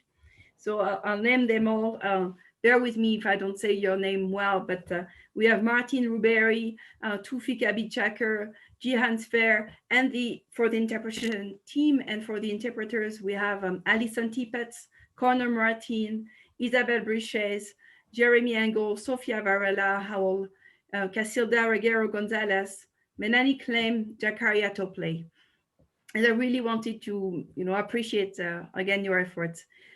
Before passing back to you, Nika, I'd like to thank you all again for your commitment to the elimination of yellow fever epidemics by 2026 and for your partnership. We've seen it's a complex issue. We have a lot on our plate, but I do think we can be successful. If we do it together, we're all partners and we all have a role to play. So thanks again for your engagement. Over. Thank you, Laurence. Thank you for the vision from the eye. Merci, gracias, obrigada, and thank you to the interpreters. And now, Alba Maria Ropero, can you say a few words on behalf of PAHO, please? Unmute yourself if it doesn't happen automatically. Yeah, good afternoon. Thank you so much. On behalf of PAHO's team, I would like to congratulate all the organizers of this partners meeting, especially in the context of this pandemic. But this opportunity gives visibility to yellow fever prevention and also to give us the opportunity to learn from each other's experiences. That is very important of this kind of meetings. In the context of PAHO, surveillance, I would say on behalf of my colleagues, that surveillance has been maintained in most of countries, and especially recognize the contribution from Brazil and also the contribution from CDC for Collins in order to strengthen surveillance in countries. Regarding immunization, we know based on our risk assessment that we have many gaps, and countries were working on these plans, but unfortunately those or many of them were postponed. We need to work differently now. We need to learn from this experience and advance quickly in order to close this gap in a very innovative ways in order to close the gap. We need to reschedule campaigns, and we need to strengthen the routine immunization, especially the recommendation of giving the simultaneous vaccination with yellow fever and measles rubella vaccines based on the tax recommendation and also based on the study conducted in Pajo region in Argentina with the co-administration. This is a very robust evidence that supports us to maintain this recommendation. We need to follow up on this in this recommendation with countries in order to decrease missed opportunities for immunization. We have a lot to do ahead of us, but we are counting on all of this collaborative work together with all of you, and then we're looking forward to advance in the prevention and control of yellow fever and elimination of yellow fever epidemics. Thank you so much, and congratulations again to everybody. Thanks. Thank you, Alba Maria, and it's been nice to meet you virtually. Similarly, Chiori Kodama from EMRO, last words from you, please. Yes, thank you, Nika. Thank you, Lawrence, and thank you for the team. And this is Chiori Kodama. I'm speaking on behalf of EMRO. And I would like to thank you, everyone who has been sharing your rich experience and the expertise, challenges, innovation, and achievements and visions for the way forward and the I strategy implementation. So as I presented yesterday for the EMRO update, we have 22 countries under EMRO, and among 22 EMRO countries, Sudan is the only country identified as high risk, and they have successfully implemented the I strategy. And as Hanan from the Sudan Country Office presented yesterday, they have fully implemented the 3 objectives: protect the risk populations and the implementation of international regulations for yellow fever and early detection of outbreaks. And also for this year, even though other COVID-19 response has largely halted lots of non-COVID activities in the region, Sudan, with the support of other partners, they have been successfully rolling out the catch-up vaccination campaign in the country. So here, I would like to take this opportunity to address once again eagerness to implement the I strategy in other moderate risk countries in the region, namely Somalia and Djibouti. So Sudan was able to achieve this, then other countries can do. That's what I believe. And Somalia and Djibouti, they are currently identified as moderate, but this may be underestimated due to their limited capacities and surveillance and the laboratory and other existing health resources. So yesterday I proposed to develop an I implementation framework in EMRO by early next year, and application risk assessment tool for moderate risk countries, and then foster cross-regional collaboration and the experiences sharing toward the framework implementation. So while working toward the framework implementation, especially from Afro colleagues, African countries and partners, I believe that there are lots to learn from you people. So for example, the laboratory confirmation of yellow fever in Sudan, now it is conducted in collaboration with the reference lab in Uganda. And also surveillance system, EMRO is using E1 system, and we can work together in a cross-regional manner to enhance the existing survey to better capture the potential yellow fever cases. And obviously mosquitoes, they do not respect the country borders or regional borders. So I really hope to engage with other regions and foster our efforts and work together towards the elimination of yellow fever so that we can protect those vulnerable populations. So I will stop my comments here, and I would like to thank you all again for this holistic opportunity to discuss the I strategy. Thank you. Thanks to you as well, Chiori. Maintenant, encore une fois, Blaise Patondoli, de la part de nos collègues de la région de l'Afrique, s'il vous plaît. Merci beaucoup. Moi, c'est Blaise Patondoli. Je suis le point focal fièvre jaune dans la région africaine. Et je parle au nom des Afro ici. Je voudrais remercier et surtout féliciter l'organisation de cette réunion des partenaires réunion à travers laquelle nous avons appris beaucoup de leçons de nos collègues et d'autres régions aussi. Et il est vrai qu'en Afrique, nous avons encore des choses à faire. La fièvre jaune reste toujours une menace pour tous les pays africains qui sont concernés. Et nous avons 27 pays prioritaires pour lesquels nous devons nous engager à éliminer les épidémies de fièvre jaune. Sur les 27 pays, nous avons déjà 24 qui ont déjà introduit les vaccins anti-amaril dans leur programme de routine. Nous en avons encore 4 qui n'ont pas encore, nous en avons encore 3 qui n'ont pas encore introduit, mais l'un, l'Ouganda, qui est déjà à voie d'introduction parce que les applications déjà soumises à Gavi. Nous avons l'Éthiopie que nous allons continuer à appuyer, le Sud-Soudan, afin que tous les pays en Afrique puissent introduire les vaccins anti-amaril dans leur programme de routine pour bien contrôler la fièvre jaune. Les campagnes de vaccination sont bien avancées. Le Ghana vient de terminer sur les 13 pays qui avaient à conduire encore des campagnes de vaccination. Nous avons déjà le Ghana, l'Angola qui ont terminé leur campagne, le Nigeria et la RDC dont les campagnes sont à court. Et je voudrais rassurer ici tous les partenaires que la demande est grande.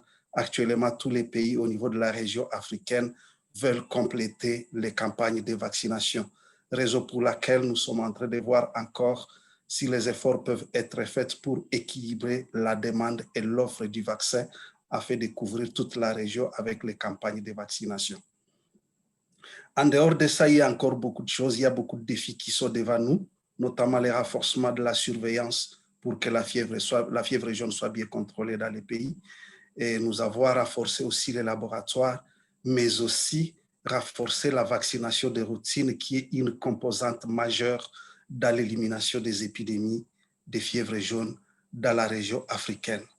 De ce fait, Afro et tous les pays de la région restent engagés et ils sont tous déterminés pour éliminer la fièvre jaune à travers la stratégie AI.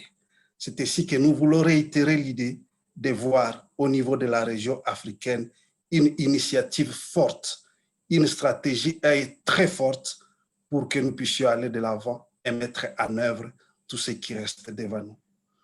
Cette réunion devrait être organisée dans la région africaine, en Ouganda, n'était la pandémie du Covid, mais nous avons encore foi que nous irons au-delà de cette pandémie et que nous allons nous retrouver encore en visuel et en présentiel dans cette région africaine, dans le continent africain que tout le monde veut voir. Et nous pensons qu'à la fin de l'épidémie, la prochaine réunion pourra être tenue à la présence de tout le monde dans la région africaine. Nous souhaitons tous les biens à tout le monde et tous les meilleurs pour tous ceux qui nous ont aidés. Et un grand merci pour la participation de tous les partenaires. Nous allons continuer toujours à travailler ensemble. Je vous remercie.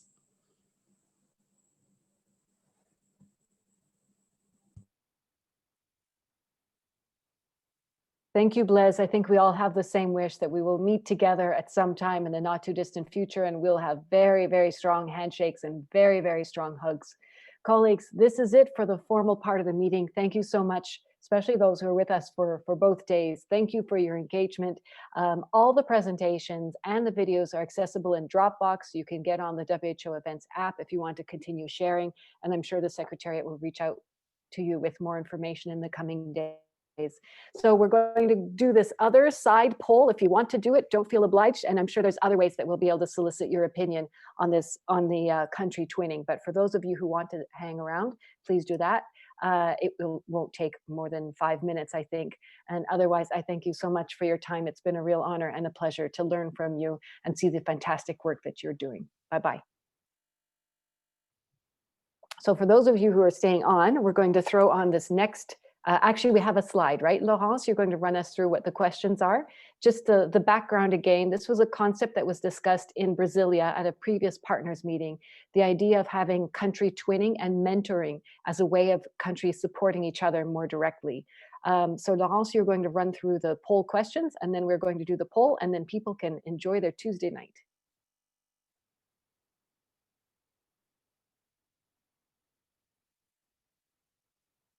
I think you're muted.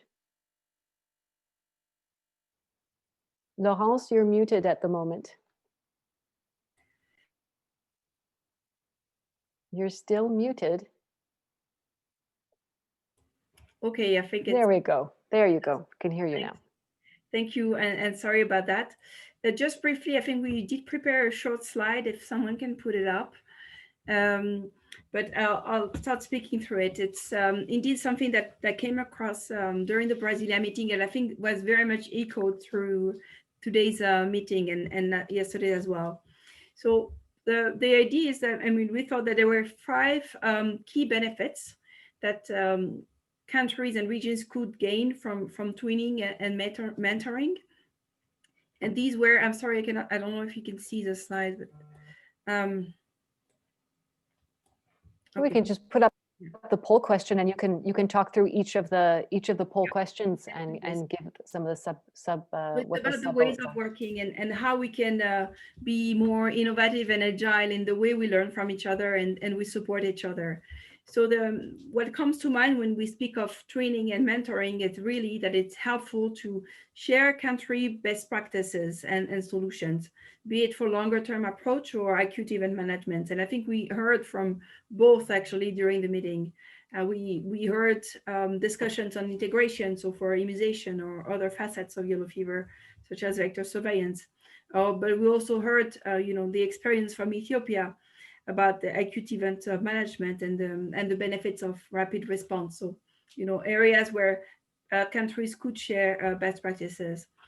I think another element is that it's about expanding the global yellow fever community. I mean, it's a strong community as we've seen throughout the meeting, but this could lead to even stronger ties and closer collaboration. And I'm thinking back, for example, of something that was raised yesterday from Nigeria was questions on routine immunization addressed to our PAHO colleagues. That's what we want to see in a strong partnership, in a strong community.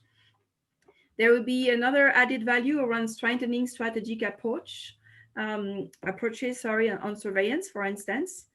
It's also, I think, a great way to build skills and local expertise, again, across the multiple sectors relevant to yellow fever, as we heard, and to enhance information exchange.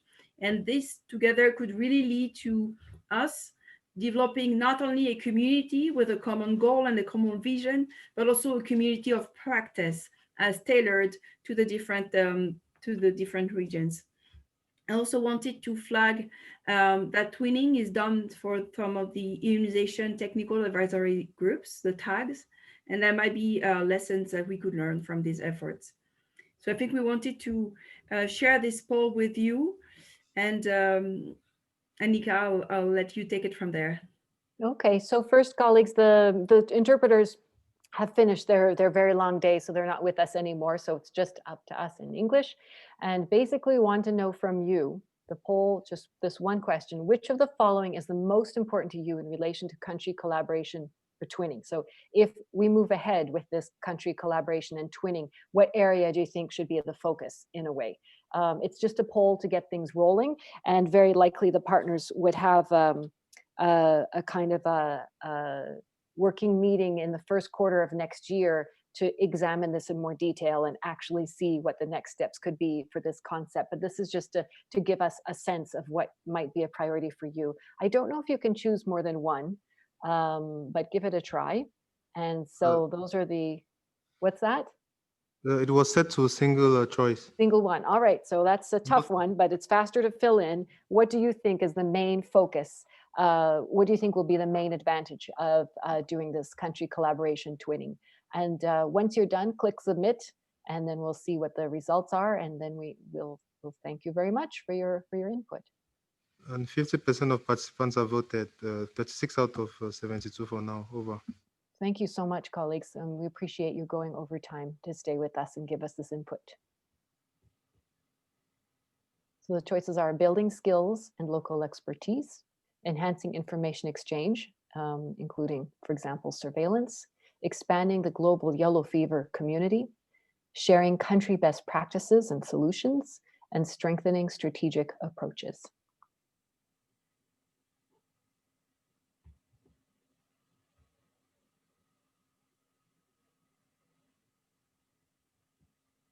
So I'm actually participating myself. You might want to eliminate my answer.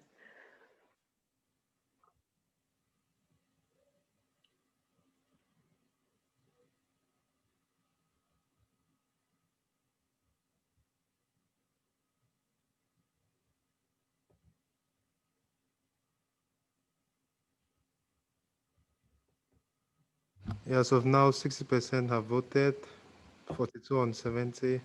Okay, shall we, Laurence, is that okay with you? Yeah, do you think that'll give us a good snapshot? I think it's a very large sample size. It will be a very representative sample. Go ahead, please, and show us what the results are. So it's actually interestingly distributed. I think that's useful, actually. It shows that there's not just one area that would be useful, and 33% of people chose sharing country best practices and solutions. That's actually the one that I chose as well. I hope I didn't skew the results, followed by building skills and local expertise. So that's it. That's all of our business for these 2 days of meetings. Thank you so much and have an excellent evening. Bye-bye. There will be just a quick note. Oh, sorry. Sorry, Nika, just wanted to reiterate that based on the poll, there will be a detailed roundtable discussions in the first quarter of next year to see, how we can materialize this perspectives. Great. And with that, thank you. Bye-bye. Have a good rest of your day, afternoon, evening, or night. Bye-bye. Thank you so much. Bye-bye. Thanks. Bye. Thank you so much. Thanks for staying on and thanks for the engagement. Thanks, everyone. you. Great Thank meeting. you. Bye-bye.